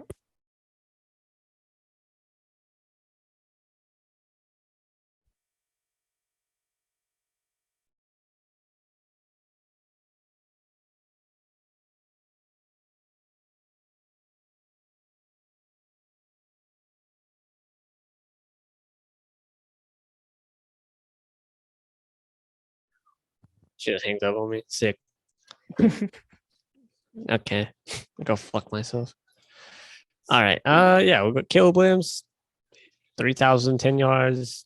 He's got more than fucking CJ Stroud, 3 less touchdowns, 2 less interceptions, and he's 6th on the QBR. So, on paper, he's having a better year than CJ Stroud, and he's got rushing touchdowns and yards. I think 6 and 283, not too bad. He has a good shot of winning it too, just because he has UCLA coming up, he has Notre Dame coming up, he has a Pac-12 championship coming up, and he plays his stats for USC. are crazy. Yeah, and he plays for USC, and he plays for Lincoln Riley. Like, honestly, like now that I'm kind of looking at this, I would probably go CJ Stroud, Drake May, Caleb Williams, Dan Hendon Hooker, and then Blake Corum. Now that I'm thinking about it, I would like leave mine the way it is. But if we're going based off if I'm going based off of solely what I think is most likely, CJ Stroud, Drake May, Caleb Williams, Hendon Hooker, Blake Corum. Like, if I'm going off of like most realistic, what I think is going to happen, that's the way I would have it. I would have Drake May at 2, being like really realistic. This game's in fucking double overtime. Dude, just lose. I've almost like given up on that. Like, it's kind of annoying. I mean, it still says it's coming up next. I'm fucking so mad. I just want to see where my team is going to be ranked. At this point, they should just move it to a different channel. Like, exactly. Like, move this fucking game to a different channel. Nobody's watching this. They're watching this waiting for the playoff rankings. Like, the game's views are just inflated. Nobody cares about college basketball this early. Nobody cares. It's game 3. Game 3. This game is meaningless. It's meaningless. You could lose the next 4 and still make the fucking bracket. Unreal. All right. Yeah. Caleb Williams, crazy. Fucking 268. Wait, I think we already talked about Caleb. Did we talk about Caleb his last game? No. It doesn't matter, but his overall stats is kind of what we're looking at. And he's got UCLA next week. Big primetime matchup, 7 p.m. 2 ranked teams. I think USC actually wins this one. I think they lose Notre Dame. I do too. I think Notre Dame's the loss they're going to get. Yeah, Notre Dame has been playing really well kind of down the stretch.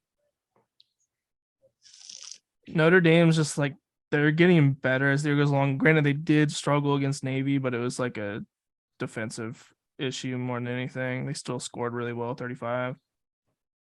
But yeah. I don't know. I would like to see USC win. I wouldn't even mind if they won the championship. I really wouldn't. Oh, I would hate that. I want them to lose every game ever. It'd be cool to see them back. I'd rather them win than like realistically Georgia or Ohio State or LSU. I'd be fine with Michigan, Tennessee, or USC or Utah if they can make it, or North Carolina. Those are the only people I want to win. So, like, if I had to like pick who I definitely want to win, it's probably TCU, but I don't think they will. TCU would be sweet. Michigan is like the team I would really like to see win that I think actually has a legit shot of winning. Because there's not a lot to like dislike about Michigan. They're not like a super loud team. Really. They're really complete. Jim Harbaugh, he's kind of a weirdo. But they're a running team. I love running backs. They're kind of an old school team. That's kind of why they line up I like them. They line up fat on the offensive line and just run it. I feel like they never throw it. It's crazy. Not really. I mean, the quarterback's not a good thrower. McCarthy, he's not good. Like throwing wise, he kind of runs like. Michigan might be fucked if they can stop if Ohio State can stop the run, they might be fucked. But I'm banking on them not stopping the run, and I still think Michigan wins because Michigan's defense is also pretty solid. It's gonna be. I think this is gonna be such a low. It might be like 17-14, like 21-20 type game. Like it'll be close. No, I don't think either team's blowing the other one out. There's no way. I think Michigan's defense is going to win them the game. I think that's the X factor of the thing. Because I think Michigan's offense is pretty solid. Like, they could probably score. They might not score as much as they usually do. They got to do something. But look at Ohio State. Every time they've played a good defense, they've struggled pretty hard. And those teams don't have good offenses. Like, that's the thing. And then they start rolling, like, eventually. But if they're playing a team with another good offense, and then maybe that offense, like if Michigan can start fucking doing something, maybe field goal or touchdown field goal, like as long as they're getting points, I think they'll be all right. but they have to get points. Yeah. Have they're to. gonna have to stop. score. They're gonna stop Stroud more than anybody this season. I think. I might eat my words later. CJ Stroud. Or watch it's a fucking blowout and it's like 60 to like 54 or something dumb. I could see that. It'd be kind of annoying. The defenses didn't get off the bus. I just don't want Ohio State to win because if they win that game, they're guaranteed in. Even if they lose the Big Ten, probably they'll still get in. You think if Ohio State beats Michigan, they jump Georgia? Georgia beat number 3 Tennessee, so it's basically the same thing. But Ohio State's in a 2, beat number 3. I would say no, personally. I would personally say Ohio State has a better resume at that point. Yeah, because they beat Notre Dame.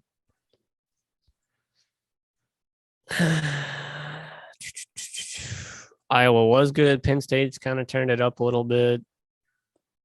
They got 2 good wins. Then you got Michigan as well. So they they won would that have game, yeah. They would have 3 quality wins.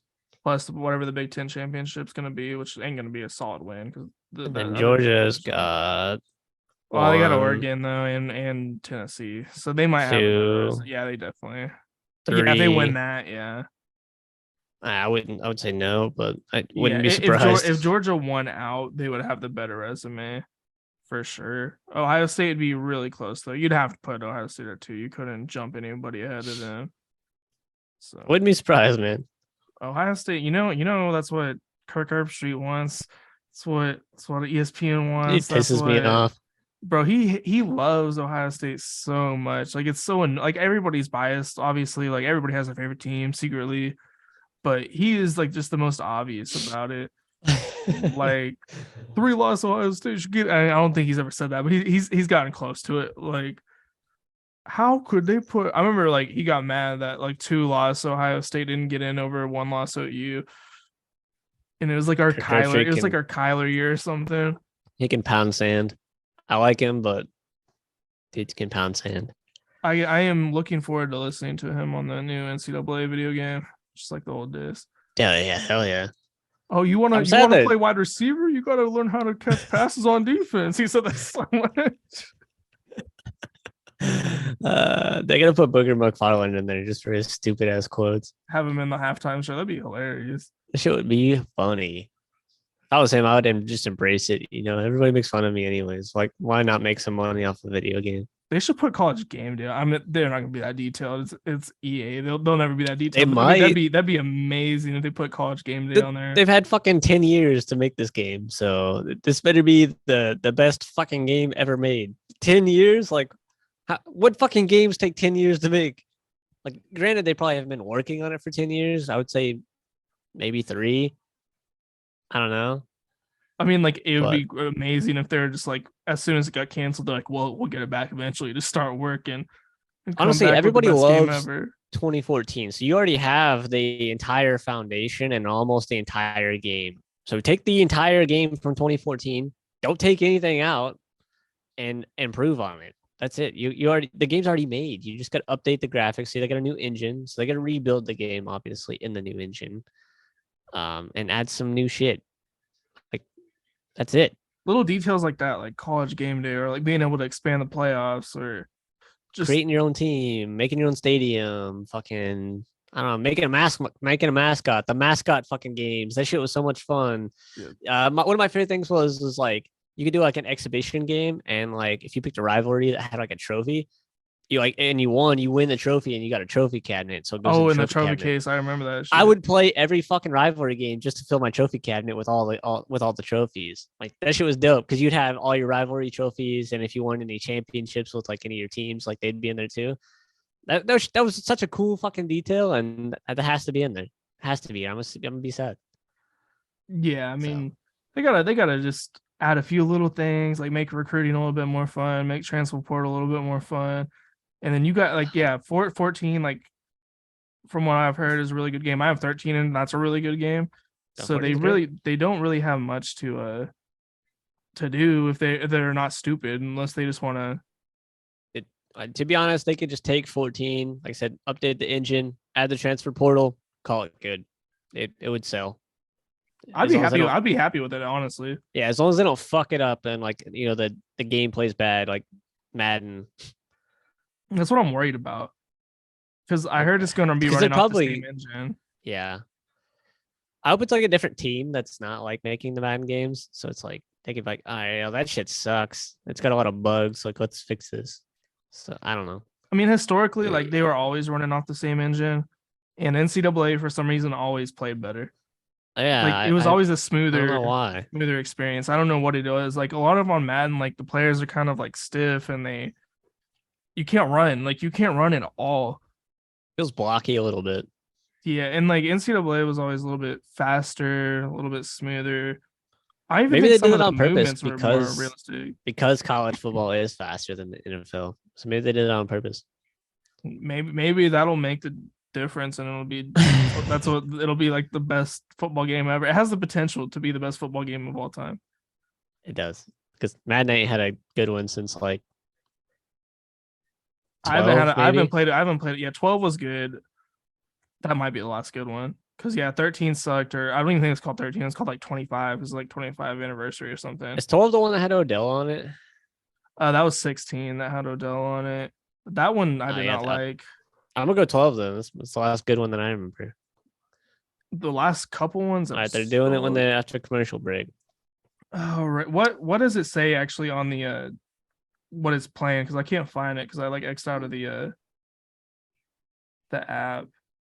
It is the Duke versus Kansas men's basketball game. Oh, okay, cool. I got to pull it up on ESPN. 3 minutes. All right, I guess we'll just roll into our next one. Game of the week. What did I have for game of the week? I had Oregon versus Washington. That was I watched the highlights for that one. I had actually watched a little bit of this one before I passed out drunk. This was a really good game. Like Washington actually showed up to play. Like both teams showed up to play. Washington just made the stop when they needed to make the stop.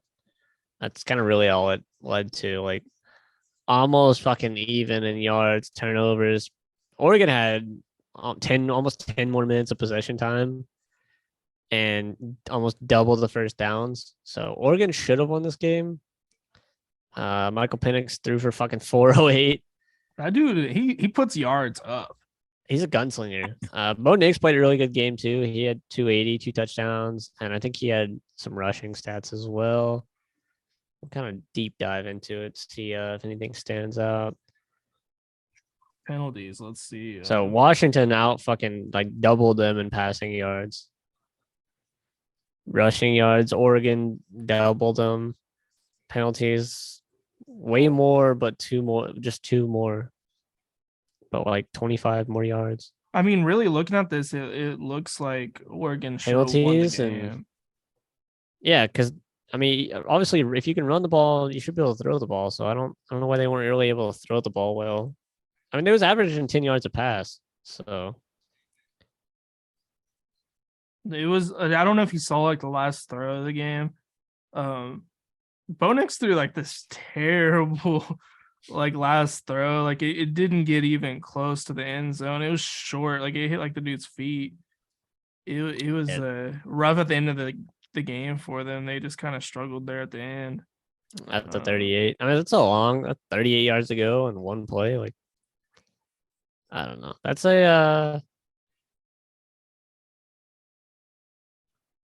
oh, they got a fucking penalty here. Oh, I remember that. Yeah, because they had They would have been on the 23, so it backed them up 15 more yards. Yeah, that would have. And it took them down an extra down. So yeah, they lost it down. I saw that because it was like there a time runoff on that?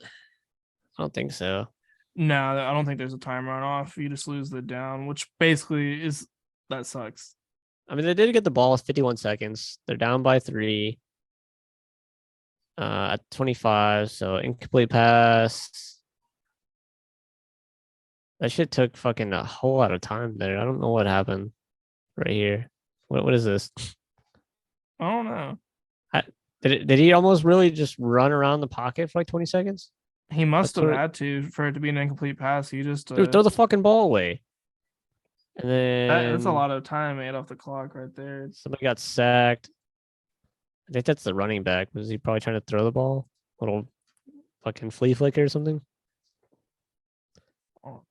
And it was like right here where they started trying to fucking actually cook. 19 yards. Washington called the timeout. Another 10-yard pass. Washington called the time. Why the fuck is Washington calling timeouts? I don't. Were they just expecting them to it's score? probably I bet you it's probably like they had an extra man on field and they had to call timeout before the snap. Or they're went trying off. to just ice out, like slow the offense down. That could also be a thing. Just don't let them get in rhythm. Make them think about Yeah. it. Yeah, I mean, I don't know. Washington kind of just did what they needed to do at the end of the game. It was almost like one of those, last person to have the ball wins type game, but they shut down Oregon when they needed to. And did you see that play? It was like 4th and 1. They went to run the ball and they got stopped, and then that's when Washington took the lead with the field goal. Like the running back slipped. Yeah, I did see that. He slipped. That was bad. Like he just slipped. If It was they weird. would have got that, they probably would have won. Because it was tied at that point. They would have kept the ball and kept moving. So they might have at least been able to get a field goal. It's a heartbreaking loss.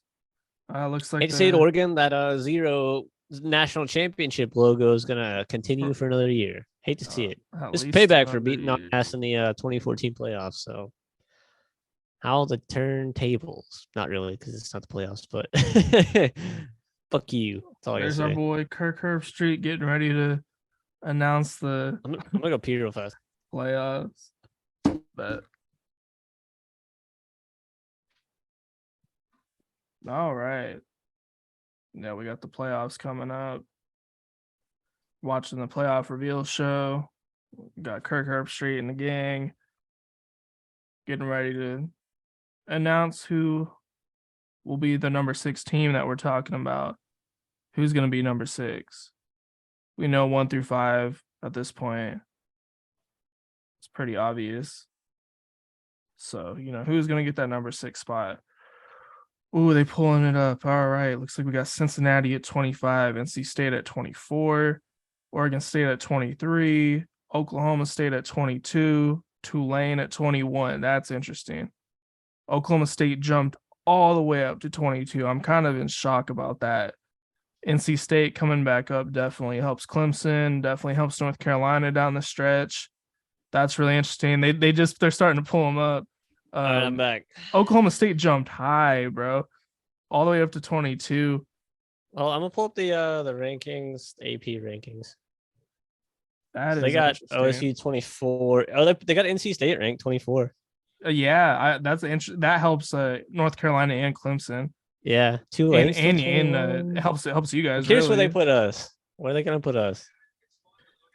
You guys have to be like 18, 19. All right, not too bad. Are you like a second ahead or a minute ahead of me or something?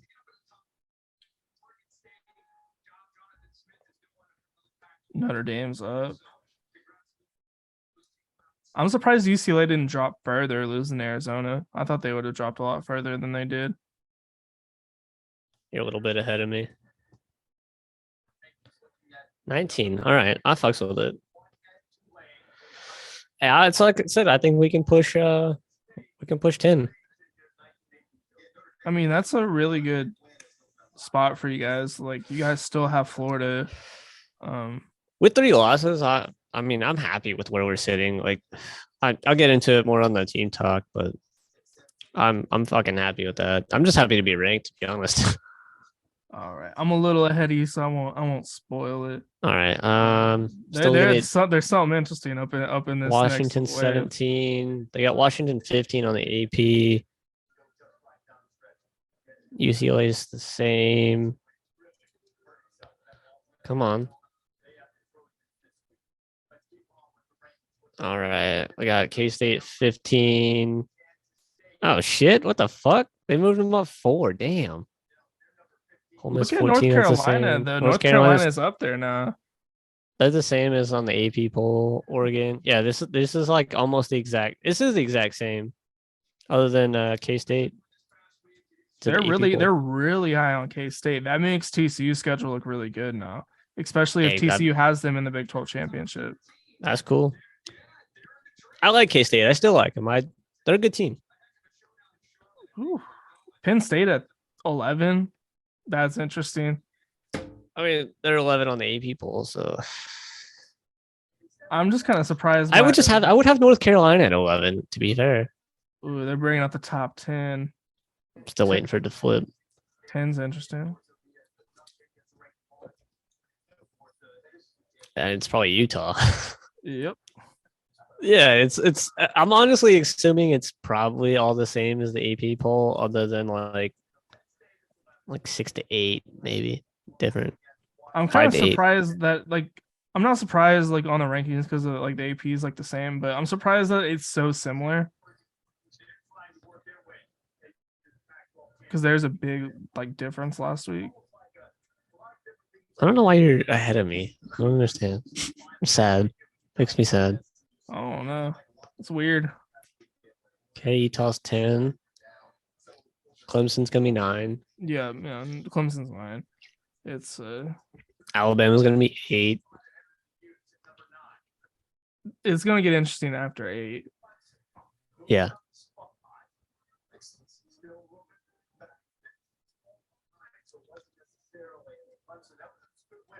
They got Texas at 8. Out of nowhere. After a loss. Look at little WWE. Watch out, watch out, watch out. Texas at 8 with the steel chair. They lost to the number 4 team. That's a really good loss. Gotta move them up. They're better than they are. They held the best offense to 17 points. Yeah. That's 100% what would probably happen. Did you see there's this guy that was an AP voter? He just like recently got kicked off because like he's just been voting for stupid shit. Like he had what did he have? He had something really, really dumb. Like he had Bama above Tennessee after like Tennessee beat them or like something like that. And they just kicked it. They're like, bro, you're voting like too many Revoked. dumb things. Oh yeah, Alabama at 8 checks out. Then they cut away. This is where it gets interesting. They're leaving us on the edge of our seats now. Now they're cutting away. I don't want to like roll into the next topic while we wait, but because we got fucking. Well, we got best performance. Who do you got?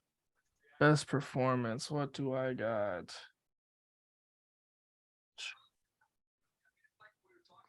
Best performance. I have Tennessee because they just scored 66. They're going crazy.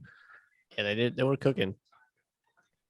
You could almost like put them in like my bounce back as well because coming off that loss, you just kind of wonder like is Tennessee this gonna mentally hurt them? Oh, they're getting them pulled up now.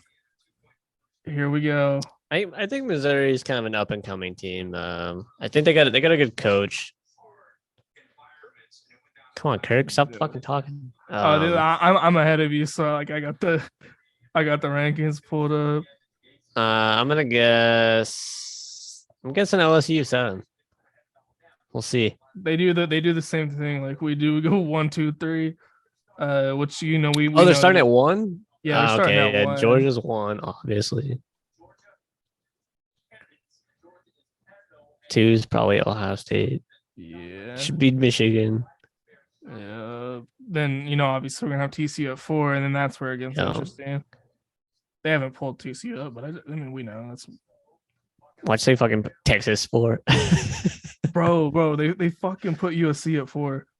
No, they did not. Not fucking you. No way. They put TCU up there. USC could be 5. That's what I'm curious to see. I think Tennessee's still got 5. I think Tennessee's still 5. See. I think USC takes 6. I think the committee is gonna have LSU at 6. LSU almost lost to Arkansas. They just it's a super close game against not a good team. All right. I see it. They pulled up number 5. Interesting. So I don't see TCU beating Georgia. But they're gonna move up because Michigan and Ohio State play each other, so they'll slide to 3. So I mean they'll have a better matchup for they'll be playing the winner of Michigan and Ohio State unless one of them loses again. Let's see. Come on, give me number 6. Tennessee 5, yeah. Yeah, to be expected. Let's go USC 6. I wish they would just pull these rankings out and then talk about it.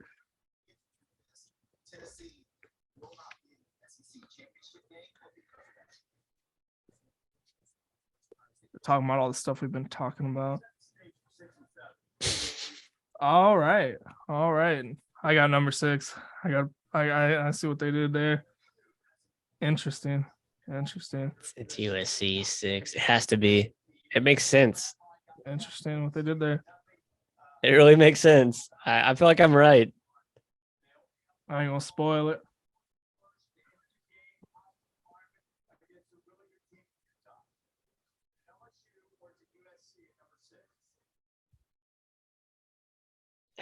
Come on, bro. Yep.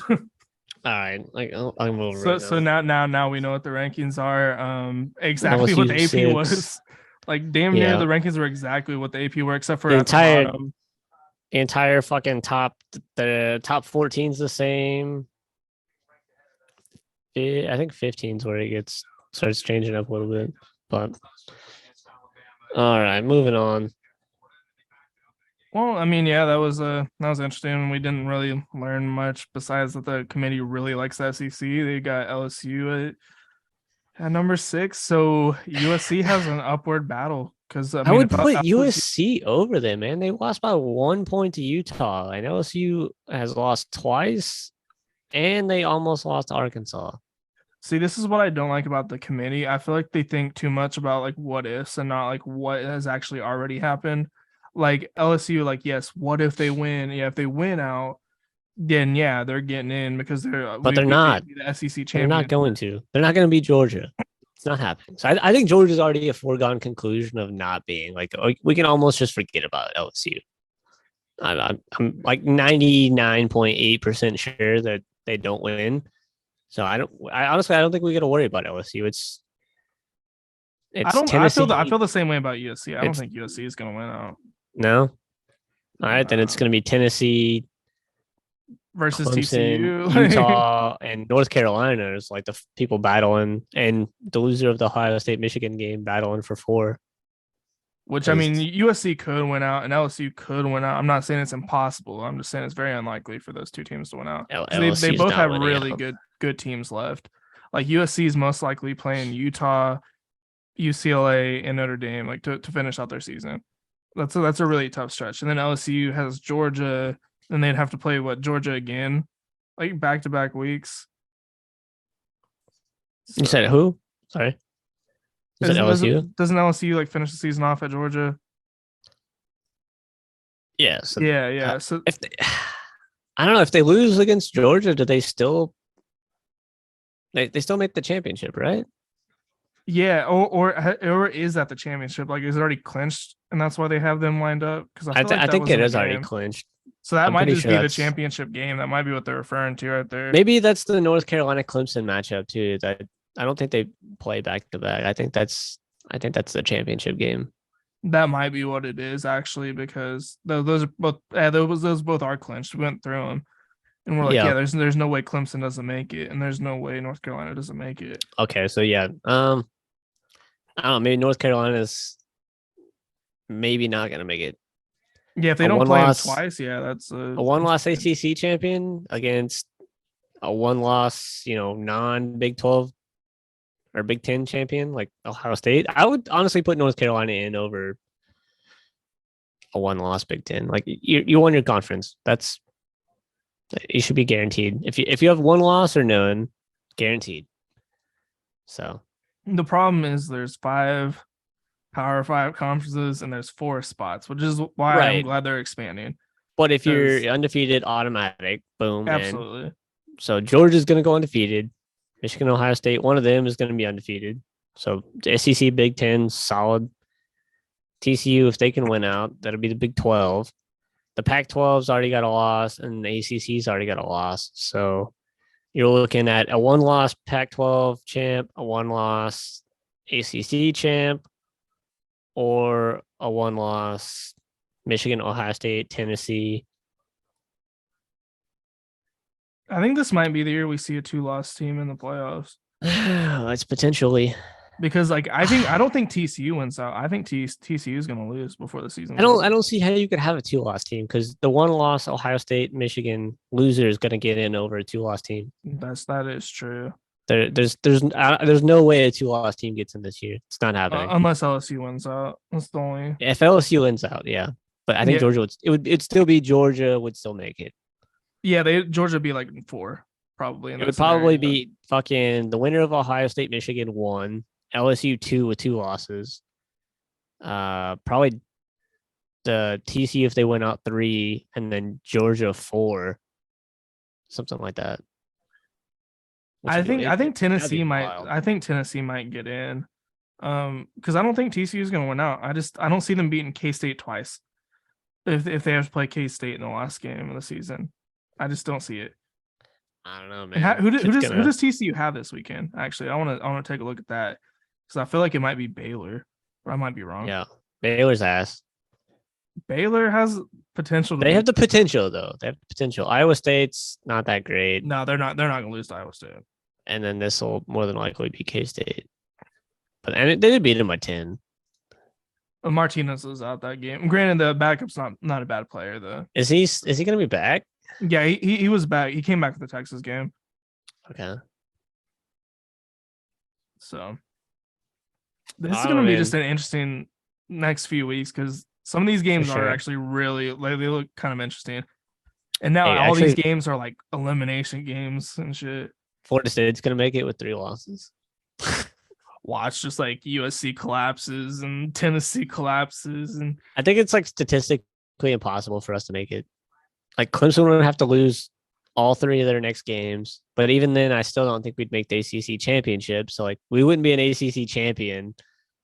It's just not. It's like not possible. So what you would need to happen, and this, it's like pretty much impossible. You would need everybody above Clemson to like start playing like ass, and you actually need to lose like the next like 2 or 3 games. You would need Clemson to actually be like good to make your loss look better, and then Wake Forest to somehow start winning, and then like NC State to start winning. It's possible. LSU has to beat Georgia. Like LSU jumps up to 1. They're like, oh, Florida. Everybody else has to lose like twice, maybe 3 times. I mean, it's not possible. It's not possible, but in a 12-team scenario, it could be very possible. All right. Best performance, you had Tennessee. I have FSU again. Oh, okay. I doubled up on them on 2 categories, so I will just talk about them on the team talk. So I have them for best defensive performance and just best overall performance. Like across the board. We played a phenomenal game, like damn near perfect game. So we'll just skip that. We'll skip my piece, and then we'll go to most disappointing performance.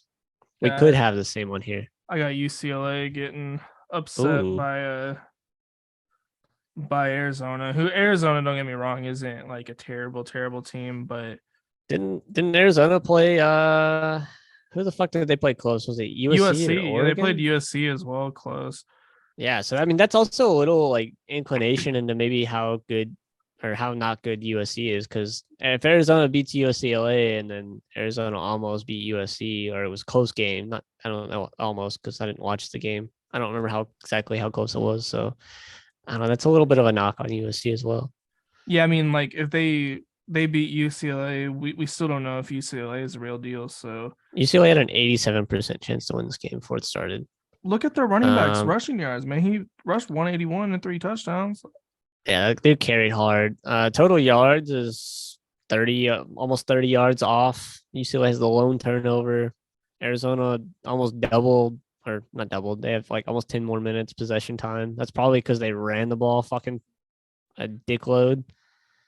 And they have less first downs. So let's that man's happy as hell. We beat UCLA. Yeah, total yards super close. Passing is even super close, and then they didn't even outrush UCLA. So like, it's that time of possession, man. That time of possession really sealed the deal. Penalties are close. UCLA had 1 more turnover. That could be in on that. So punt, touchdown, punt, touchdown. Where's the turnover at?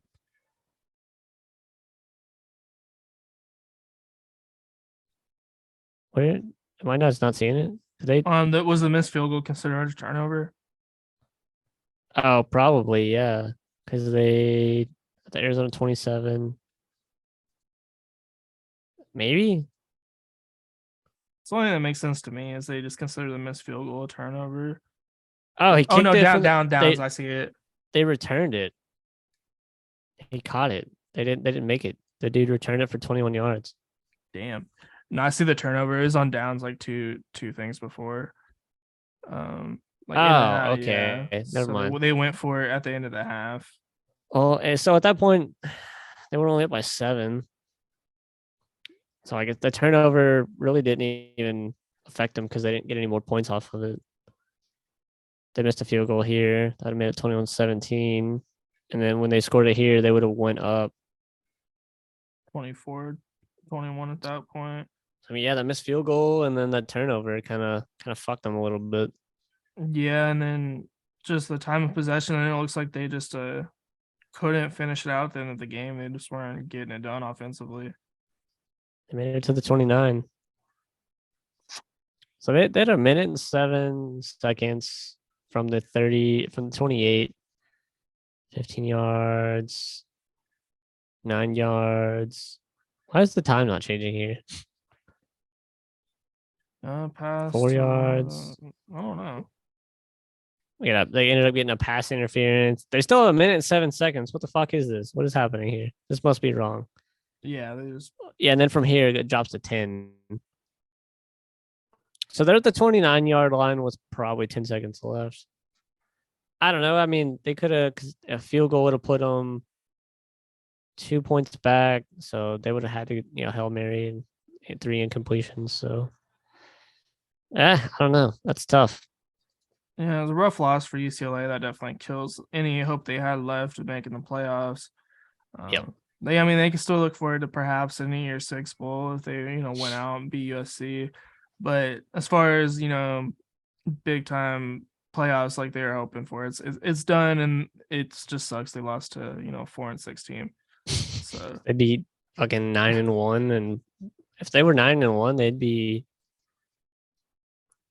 like right in here. yeah, because they were ranked 12 last week, so They would be like 5-9 range. They'd probably be sitting behind Clemson or maybe in between Alabama and Clemson, which is unfortunate. They like they really beating shot. USC and winning the Pac-12, they could have made playoffs. They really had a shot. Yeah, they killed themselves. Losing to fucking Arizona. You hate to see it. Chip Kelly, man, he's starting to turn things around though. It took him a few years, but shit, they need a quarter. They need a quarterback. They need a quarterback for this. They might be back in the basement for a couple of years until they can find somebody. We'll see. So my most disappointing performance was Kentucky. And then I'll do a double up here. My comeback performance of the week is Vanderbilt. Like, that's crazy. They did a 26-game SEC losing streak. Finally came. That's the comeback if I've ever seen one. And disappointing Kentucky let it happen with Will Levis, who we already talked about. Number 1 pick in the draft, projected. And it was a fucking Vanderbilt at home. Yeah, at home. They got just dominated. Looks like across the board outside of the turnover margin, which, yeah, I mean, off that, they probably should have won. They probably just didn't capitalize off of those. And then they was outpossessed on times and first downs. Across the board, like I said. Will Levis play like ass. Running backs were going fucking crazy. It was a running game this entire time. Vanderbilt, I mean, 26 game losing streak. Like, why did they do this to themselves? Why are they still in the SEC? Like, why is a program? I mean, I'm sure they're getting money off the SEC like network and all that stuff, but like, do you have no That's dignity? insane. Do you have no pride? Like, are you okay with just losing like this? Go to a different conference. So if you're playing 8, I think it's 8 games of conference for Yeah. SEC. So 8, 16, 24. That's 3 years and 2 games, roughly. Which that's insane. They haven't won since they had Franklin. And then they fucking and they beat Kentucky, who was ranked like top 15 to start the year. At one point, yeah, they were like ranked 6 at a certain point in the year. They're pretty high up. Like, they got high up there. They were pretty high. And then they lose to Vanderbilt. Like, how the mighty have fallen this year. Like, what the fuck happened to Kentucky? I would I be. was so high on Kentucky. Like I thought Kentucky was a playoff contender for a big stretch of the season, and then they just I would fell be. apart. I'm upset, and I'm not even a Kentucky fan. Like, who the fuck loses to Vanderbilt? Who have they even beat? Hawaii. Hawaii, Everybody beats Hawaii. Elon. I don't even know the fuck that is. Elon Musk College, Yeah. Northern Northern Illinois Illinois. trash, blown out by Bama, blown out by Ole Miss, blown out by Georgia. Barely lost to Missouri, lost to South Carolina. Like they beat nobody, and then they just fuck around and beat Kentucky. Watch they're gonna get blown out by Florida, or watch they beat Florida. That'd be interesting. I could see them beating Florida, and then they're gonna, obviously they're gonna. No, it's not happening. I don't think Florida they can kinda, handle. Florida kind of sucks. They do, but Anthony Richardson is talented, so I think he's going to be able enough to get them over the hump. I'm worried about him. I don't. Like that scares me.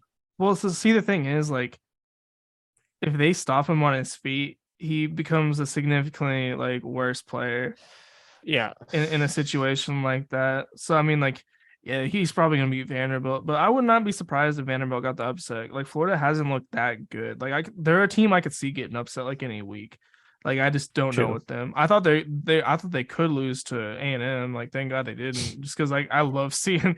I don't even hate A&M. I just think it's hilarious that they were like ranked 6 and they thought they could buy a playoff team and it's just blown up in their face completely. It's just funny at this point to me.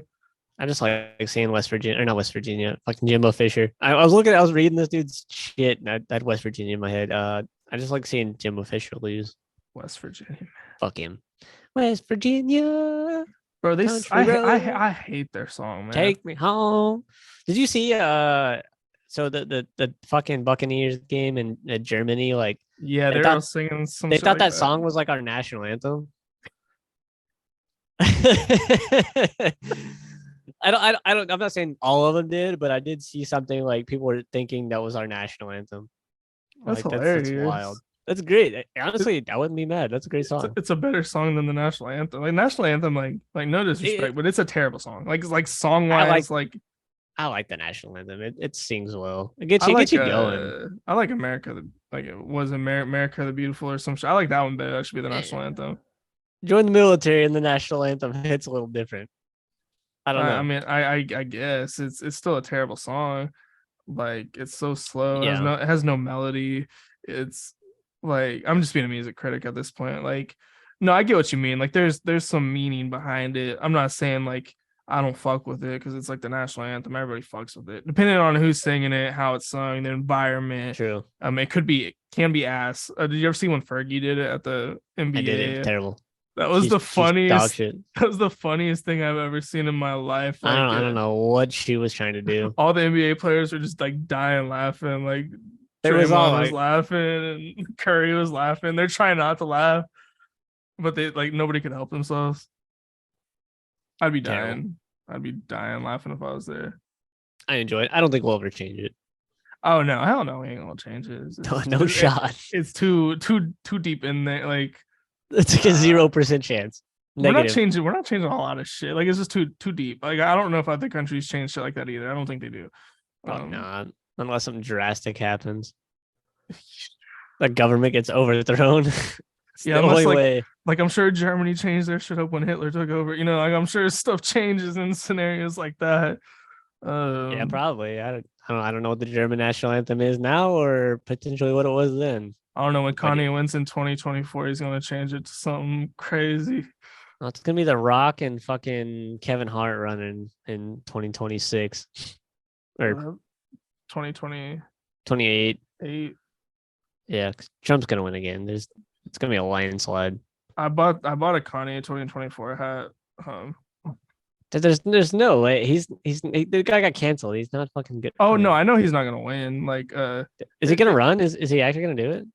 yeah, he's gonna run. I think he's gonna do better than people think. He's gonna get on the debate stage, like for sure. Oh, I don't know if he gets up there. He might be able to turn some heads. He's Well, see, he's him, pretty. him and he's Trump a are smart friends. Like him and Trump are friends. Like, and Trump is not gonna run with Pence again. So like, guy. Hey, maybe fucking Kanye for vice president. it just be weird. Like I don't know what's going on. The country would be a fucking joke on the international stage. You got Kanye as fucking vice president. Jesus Christ. Yeah, I couldn't Uh, imagine. I couldn't uh, imagine it. I mean, it probably won't happen. We went on Moving a on. crazy tangent there. Yeah, moving on. We'll jump into team talk. Team talk. Yeah. I'll let you go first. You got the happier shit going on with your team. All right. Fuck, man. I don't even know where to start. I love this performance. I know earlier in the year I was actually worried about this game. Syracuse was playing really well, and then they have lost. I think their last 3 games coming into this one. So maybe the last 4. Yeah, 3, and then they lost this one. So they've lost like 4 in a row from that Clemson loss. Yeah, we absolutely dominated them across the board. I wish we would have scored more points because yeah, 38-3. Like it looks good, but it doesn't look like as good as like we played. Jordan Travis was almost perfect, 21 to 23, 155, 3 touchdowns. Did he have any rushing? Yeah, he had 1 rushing touchdown, so he had 4 total. I looked at him for player of the week, but his yards were kind of low. We ran the ball fucking really well. Trey Benson is one of the best running backs in the country. Like overall, like as an overall running back, not necessarily like statistics, but like elusiveness, breaking tackles, and just the whole package. He's insane. The guy's crazy. And he wasn't even our starter. He's like our second string running back. Running Insane. all over that team. Yeah. They're not their defense. Their offense could do literally nothing. Our defense looked insane. We was flying to the ball, hitting hard. We was fast. Our defense looked fast. This team in this game, I would match up against almost anybody in the country. Like, outside of Georgia, like I think the Georgia game would be good. I don't think we'd be able to beat them with this type of performance, but almost anybody else, I think we'd match up really well with the way we played this week. And these are some terrible offensive stats from Syracuse. Oh 65 yeah, passing yards, 52 from your running back, 29 from your I'm imagining one of your better receivers. we absolutely shut them down. 9 first downs, 160 Dominated time total of yards, possession. dominated, and it was in their home. Like we didn't even have our home our home team. I love this performance. Defensively, I had them as my most dominating defensive performance of the week. As you can see why. They only had 160 total yards. I was looking at some of the other ones. I think a couple of teams had the team they were matched up against a little lower, but 65 rush or passing, 95 rushing, and a turnover was an interception. Their quarterback was not comfortable in the slightest. We was all over him from the get go. Third down efficiency, I would like to be able to see that cleaned up a little bit. That's kind of bad. I mean, but you guys did a really good job of stopping them on third down. 100%. Only one conversion the whole game. That's bad. Averaging almost 6 yards to carry. Ran the ball 40 times. I like it. I mean, we didn't really need to throw the ball too much. We was running crazy. Penalties could be better. Yeah, our fucking penalties have pretty much lost us like these 3 games and our lack of rushing defense. If we had Fabian Lovett back and Jared Verse was healthy, we wasn't likely to be undefeated right now. That was like what lost us these 3 games was our rushing defense. And Fabian Lovett, since we've brought him or since he's been back, we've not like we're allowing like, and it's like 3.1 yards per game rushing or something crazy like that. Like drastically like way down from like before he was back. So that's saying something about our defensive line. Like he's like the anchor in the middle. And NC State, that last drive, they ran all over us all the way down. Will Shipley ran all over us all the way down. Wake Forest on that fucking slow mesh ran all over us. Yeah. So that's the reason we lost these 3 games. We could easily be undefeated. Well, see if this defense plays the same way against Florida, I think you guys will mop the floor with Florida. If they stop Anthony Richardson and they stop the run, we should be able to like. honestly, we should just line up in man every fucking play and make him throw it, and we just blitz. We keep a linebacker on the spot in case he slips out because we have a pretty fast linebacker, so that he's not going to get too far. And then we just blitz every play. I mean, yeah, they'll catch us a couple times, I'm assuming, but I don't think they can outscore us. Our offenses, we're top 20 on offense and defense in the entire country. We're number 1 in the country on plays over 20 yards, like by a very big margin. So we have really big play capabilities. Our running backs are insane. Jordan Travis is playing really well. Offensive line's playing really well. This is the best defenses we've had in fucking forever. Overall, I'm super, super happy with this team. Super happy. Not happy with the 3 losses because I know we could have won those games. I still say it. I still believe we could be undefeated. Still not happy about that, but you're on a good, positive like upswing at this point in the season. Matchups for our bowl game. I mean, we went out. We're gonna be 9-3. Yeah, 9-3, and then I don't know. I wouldn't be mad if we. I think I would love to pull one of these teams up here. We'll play Bama. I don't give a fuck. I think we'd beat them. I mean, that's actually a possibility for a game if you guys end up in the season pushing 10. If you guys are pushing 10, you're probably looking at a New Year's 6. I don't know. I don't know if we'll make a New Year's 6. I think we'll either barely make it or just be right out of it. But like we were projected to play Baylor in the Cheez-It Bowl, but they fell out. So like it's more so probably gonna be like K-State. But I would want to play one of these teams up here because I know we can beat these teams. Yeah, I think you guys might do a little bit better than the Cheez-It Bowl if you went out and beat Florida, and we'll see go from there. But I mean, hopefully you guys aren't playing some scrub team and it's like somebody good that could kind of give you a good feel for what your next season is going to look like. Absolutely, like just not a good just way to some scrub team that you just like know you're going to beat. Right. I mean, we are losing like a couple good pieces on the defense. Like Jared Verse is projected like the second best defensive end in the draft.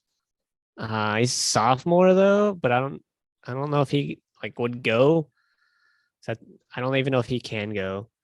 But I mean, if they're projecting him in the draft, then like he has to be able to go, I would assume. So I hope he comes back because I think he can do even better next year. Not missing because he's missed like 3 or 4 games or not played full games. So if he comes back next year, because we're gonna have a better defense, we're gonna have a better team. Well, I think we're losing a linebacker and maybe somebody on our secondary. So I'm super hyped for next year. Super hyped. It's looking good. This has been Jesus, man. This was the game that put me over the edge. I was furious. I had to go to the gym before I destroyed my apartment. I meditated for like 10 minutes just to clear my mind from the shit show that I had just witnessed. This is the worst Oklahoma loss in years. Terrible offensive performance. Defense, we didn't look good. This was not a good performance. This is the first game where I was actually kind of irritated with Venables. Bro, you can't let this one happen. K-State's forgivable, TC is forgivable. Baylor even isn't that bad of a loss. So all of our losses up to this, Texas, we didn't even have Dylan Gabriel. So like you can forgive a lot of these losses, but this loss, we're pretty much healthy and we're playing the worst team in the conference. We have talent and we don't win the game. And I can't blame it all on the coaches. I'm still for Venables. I think he should be our coach next year. I think he'll improve a lot. But this was just not good. A lot of the players seem like they've given up. Eric Gray, though, man, 211 yards. That guy's crazy. I feel so bad for him because he transferred from Tennessee to OU thinking probably like OU is a way better team. And now he's here and he's having, this year. Like, imagine if OU was like undefeated. He'd be like a Heisman candidate. Imagine if he was still in Tennessee.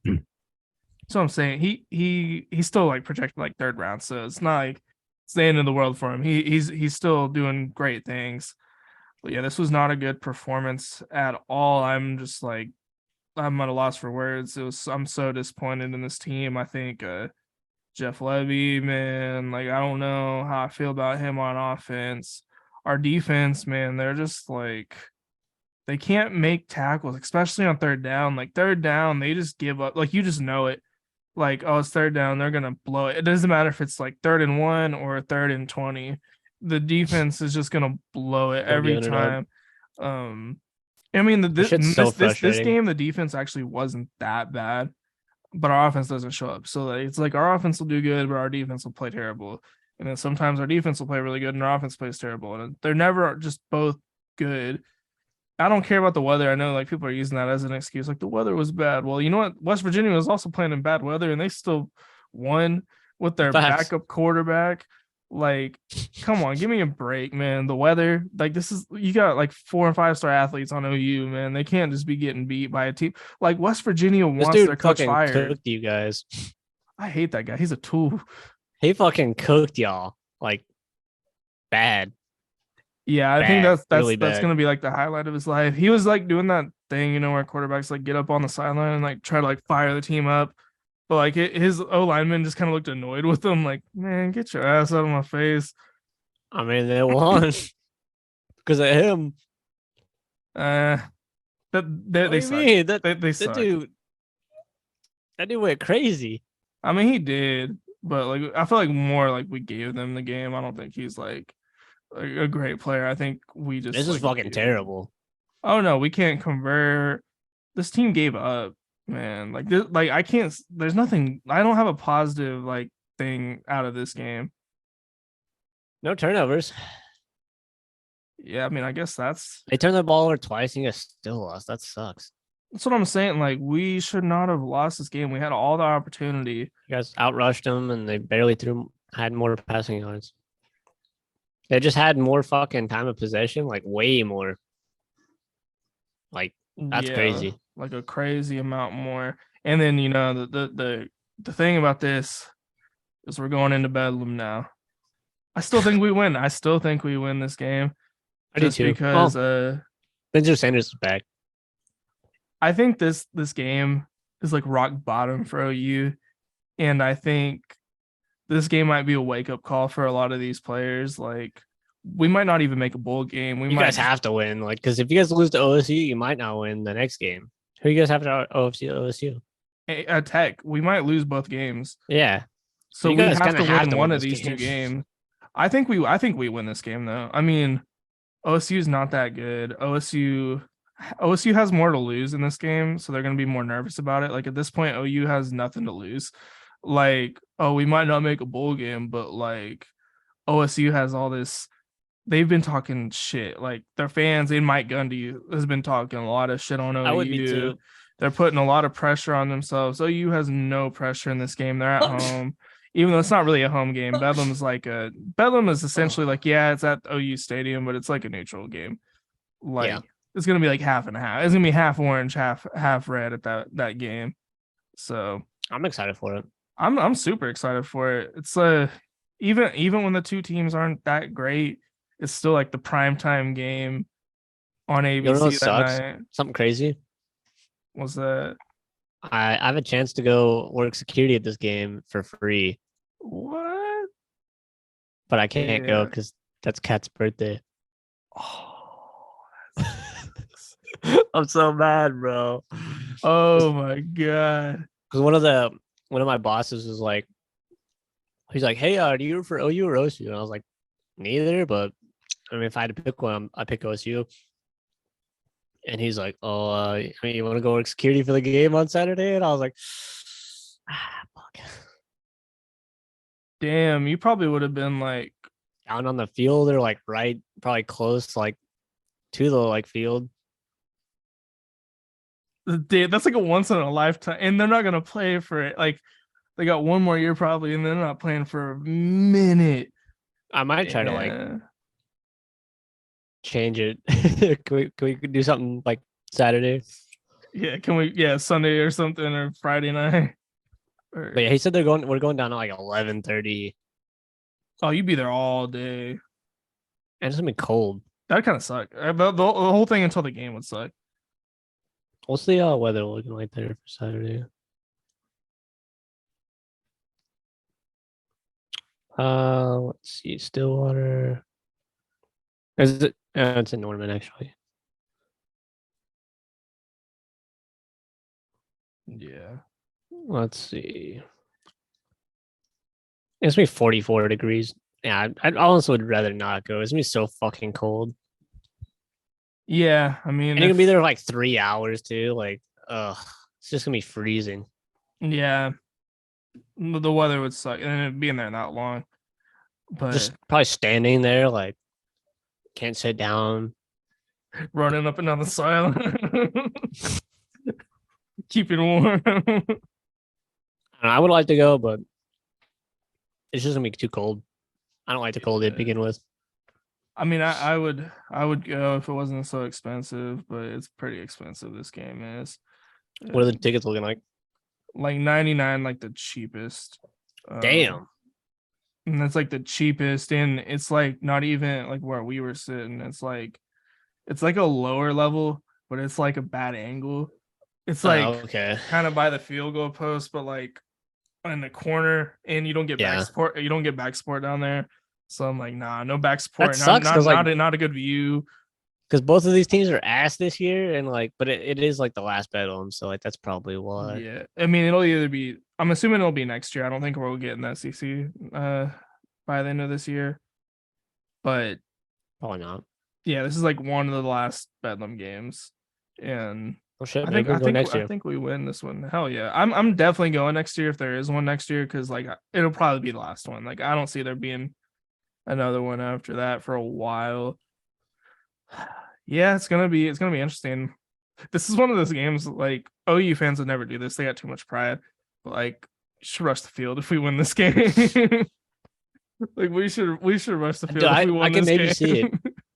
Like we should Rip the fucking goalpost down. Like we sucked this year. This would be like the best thing that could possibly happen to us this year. After a terrible year, I would rush the field. Like I would definitely get bowl eligible against your rival.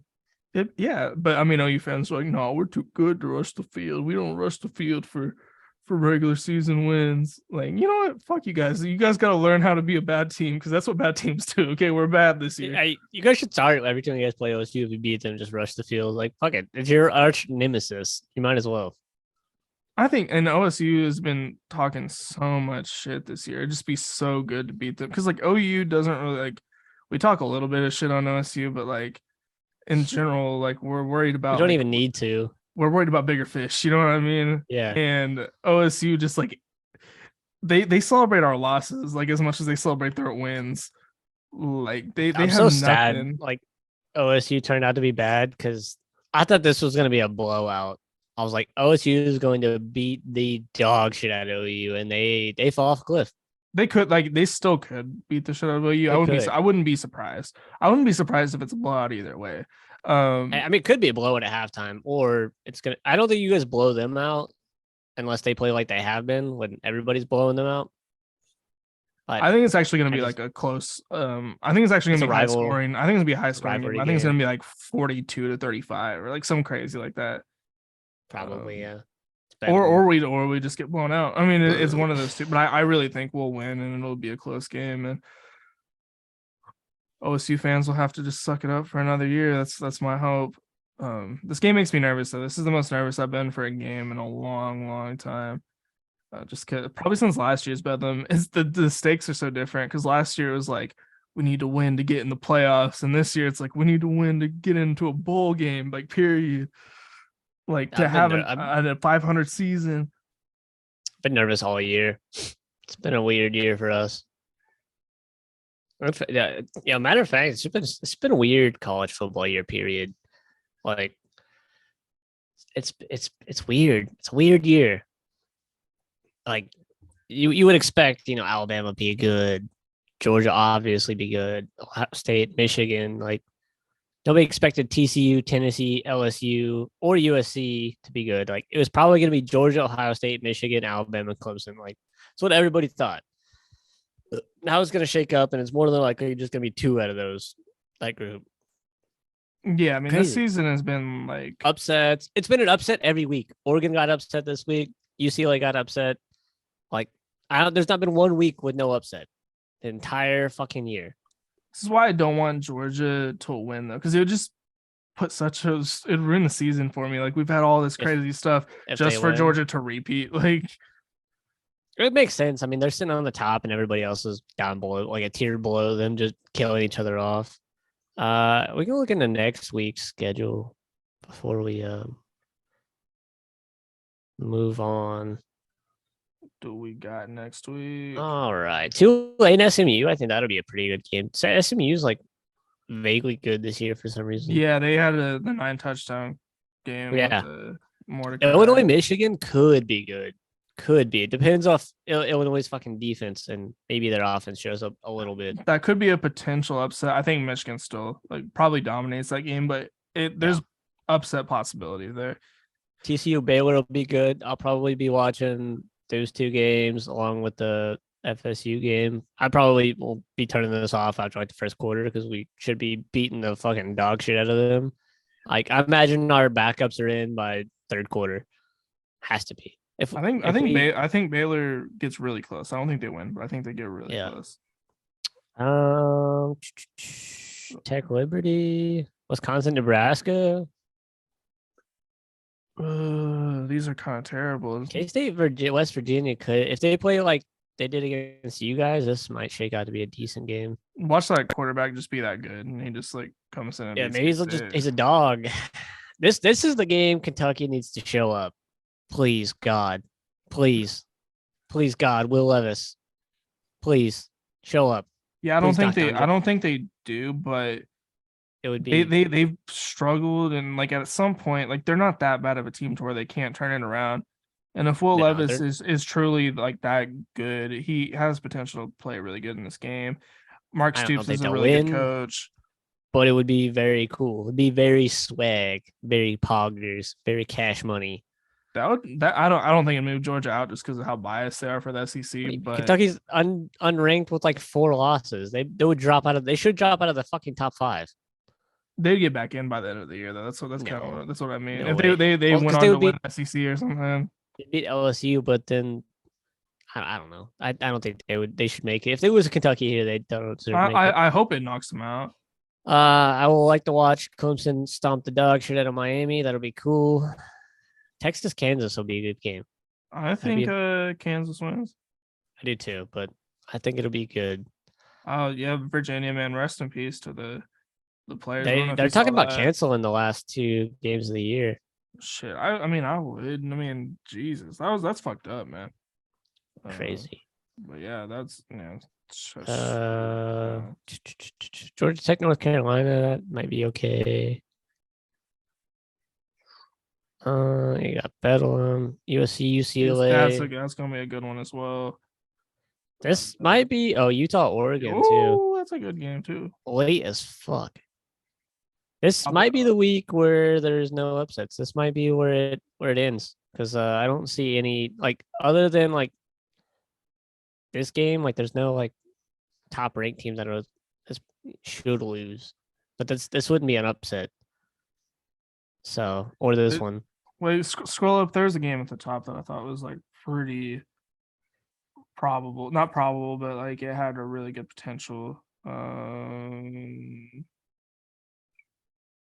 TCU. That game might be in Illinois, Michigan as well. Or maybe Kentucky, Georgia. So there is some upset potential this weekend. I don't see it happening. But that's what you think every week. I mean, that's how I feel. Like, we're like, nah, it probably ain't gonna happen, and then something happens. I think this is where the streak ends. We went fucking what is this week 12? We went 11 weeks with an upset every week. I think this is where it stops. I think there's good games. I think there's one. I think one of those 3 will be an upset. I don't know which one. I hope I think one of the 3, most likely Baylor. But because if any of those 3 loses, that one of the top 4 team loses, that'd be nice. Yeah, it'd be cool to see Tennessee slide back in because I hope Georgia loses. Georgia's the one I would hope to lose. I actually don't really want Michigan to lose that bad. Like I kind of like Michigan. I don't want TCU to lose either. And yeah, same way with TCU. I don't really want them to lose. Maybe Austin P beats Bama. No way. That's gonna be like 64 to bro. fucking 2. Look at their low for tickets there, man. Which one? $7 at Bama, man. How are they $7? Like, it's just 'Cause because they're it's playing Austin a terrible P. team, or is it like we have 2 losses? We are terrible. Here's your $7 tickets. We suck. The fans aren't even. They're not gonna sell it out. They're all selling Man. their tickets off. There's like half the stadium shows up, like a UCLA game. This is unacceptable. 2 losses. There's a That's Bama great. fan commented on our last like video. He was like, "Everybody just hates Bama, huh? We lose 2 games and the dynasty's over," or something like that. And like Dynasty's not over, but yes, I do hate Alabama. I didn't respond to him because I'm like, you clearly didn't watch because we said like Bama's not done, but Let me where's it at? Then we got 2.4 KVs. it's not bad. I thought it might be a little bit more, but it ain't bad.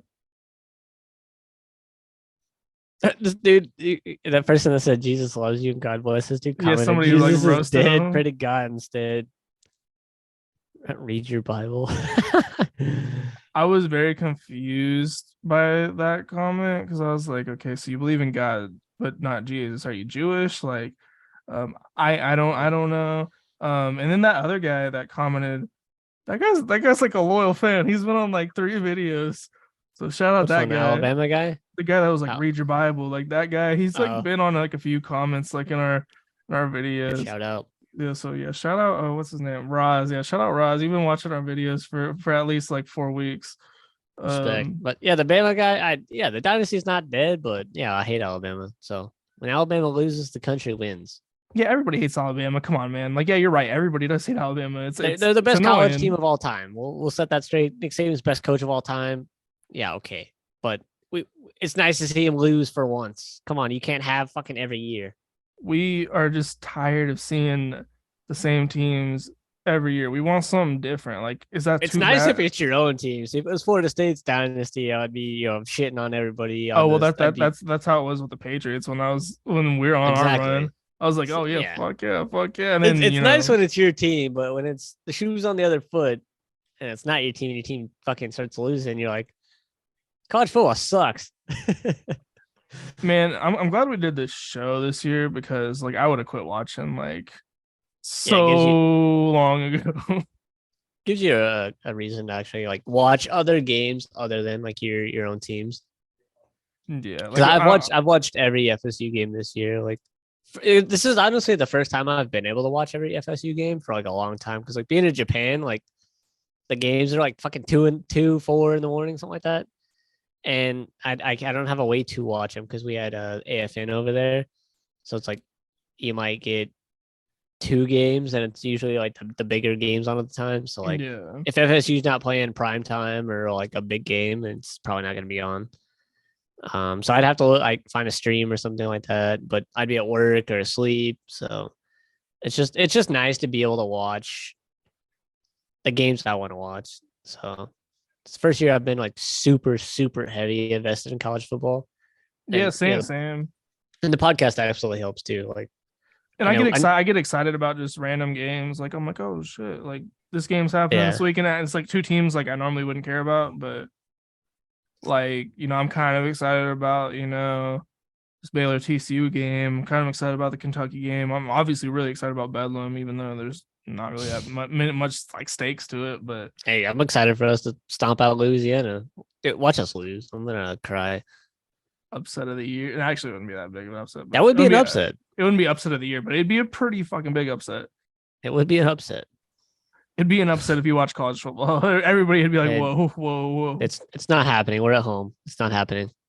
Y'all are at home versus Florida. That's also very interesting. I should just puts the odds in your favor a little bit more, but I'm still nervous. Anthony Richardson's kind of inconsistent. He might just. I might bet on some of these games. I don't know, because there's not really any like good like games for like upset potential. Like, and some of them are, like could swing either way, so it's like a little tough. Like this game, like I'd probably bet on USC, but like the odds probably aren't that great, so like I wouldn't make a lot. I feel like that game's like a 50-50, like shot us. And like this one, like Right. I would want to bet on Utah, but I feel like Oregon's gonna win this game. I'm gonna bet But on I like all of them. Utah. Couple separate bets. I'm I'm still mad. Fucking Tennessee cost me $755. Was that the only game you lost out of all that? Yeah. I picked LSU to beat Bama. I called that shit again. I've called both Bama losses. Both. And And then I finally bet on it because it had the best odds. And I was like, oh yeah, I think they're gonna lose. And I was like, Tennessee is like a comfortable win. And that one also had, I think Georgia was favored to win that one, if I'm not mistaken. But yeah, fucking so annoyed. And then the goddamn Jets cost me fucking the NFL parlay. I won my fantasy game. I'm excited because I got the gang back now. I got Mark Andrews back finally. He's been out for weeks. If I would have started that tight end, I would have picked up. I would have won. Yeah, I saw that. Are you in first place or are you like second? I think it's second. It's not loading for some reason. Let's see. Yeah, you're second. I'm back in third. I have nobody to put my flex. I put in a waiver claim. I put 2 waiver claims in, so I don't know. I think you went after the same guy I went after, bro. I think everybody's going after the same guy. Yeah. I'm just hoping because I have the fifth waiver claim, so hopefully nobody above me. Maybe I think they're all the bad teams, so hopefully they're not even putting it for anybody. Because I need a flex player. So I don't even know who am I playing this week. My shit is not loading. I'm putting in Drake London on my flex, and he's been so inconsistent. Like I benched him last week, and then he scored 15. I was like, of course. I'm still mad I dropped Chris Olave. Yeah, he's kind of he's been cooking. He's wrecking shop. He's in like top 5 for like rookie of the year.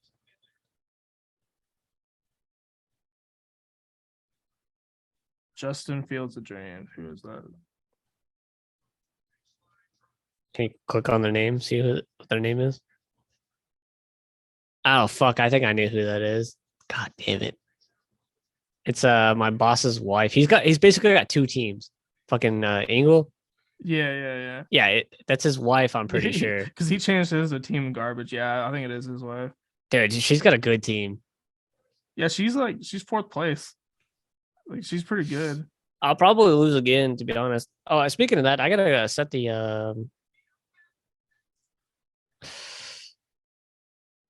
I gotta set the fucking playoffs to 8. Because it's at 4 right now. Oh, we're doing 8. Shit. Yeah. Hell yeah. I couldn't do it on my phone. I think I have to do it on here. I guess we can end the episode. I mean, unless you got anything else college football wise you want to touch on. No, I think we're kind of at the end of our episode for this week. I'm sure next week we'll have a lot of interesting things to talk about if we get an upset or two, which we'll see. Oh. But yeah, I guess we'll end the episode here. We'll see you guys next week. Roll Tide. Roll Tide.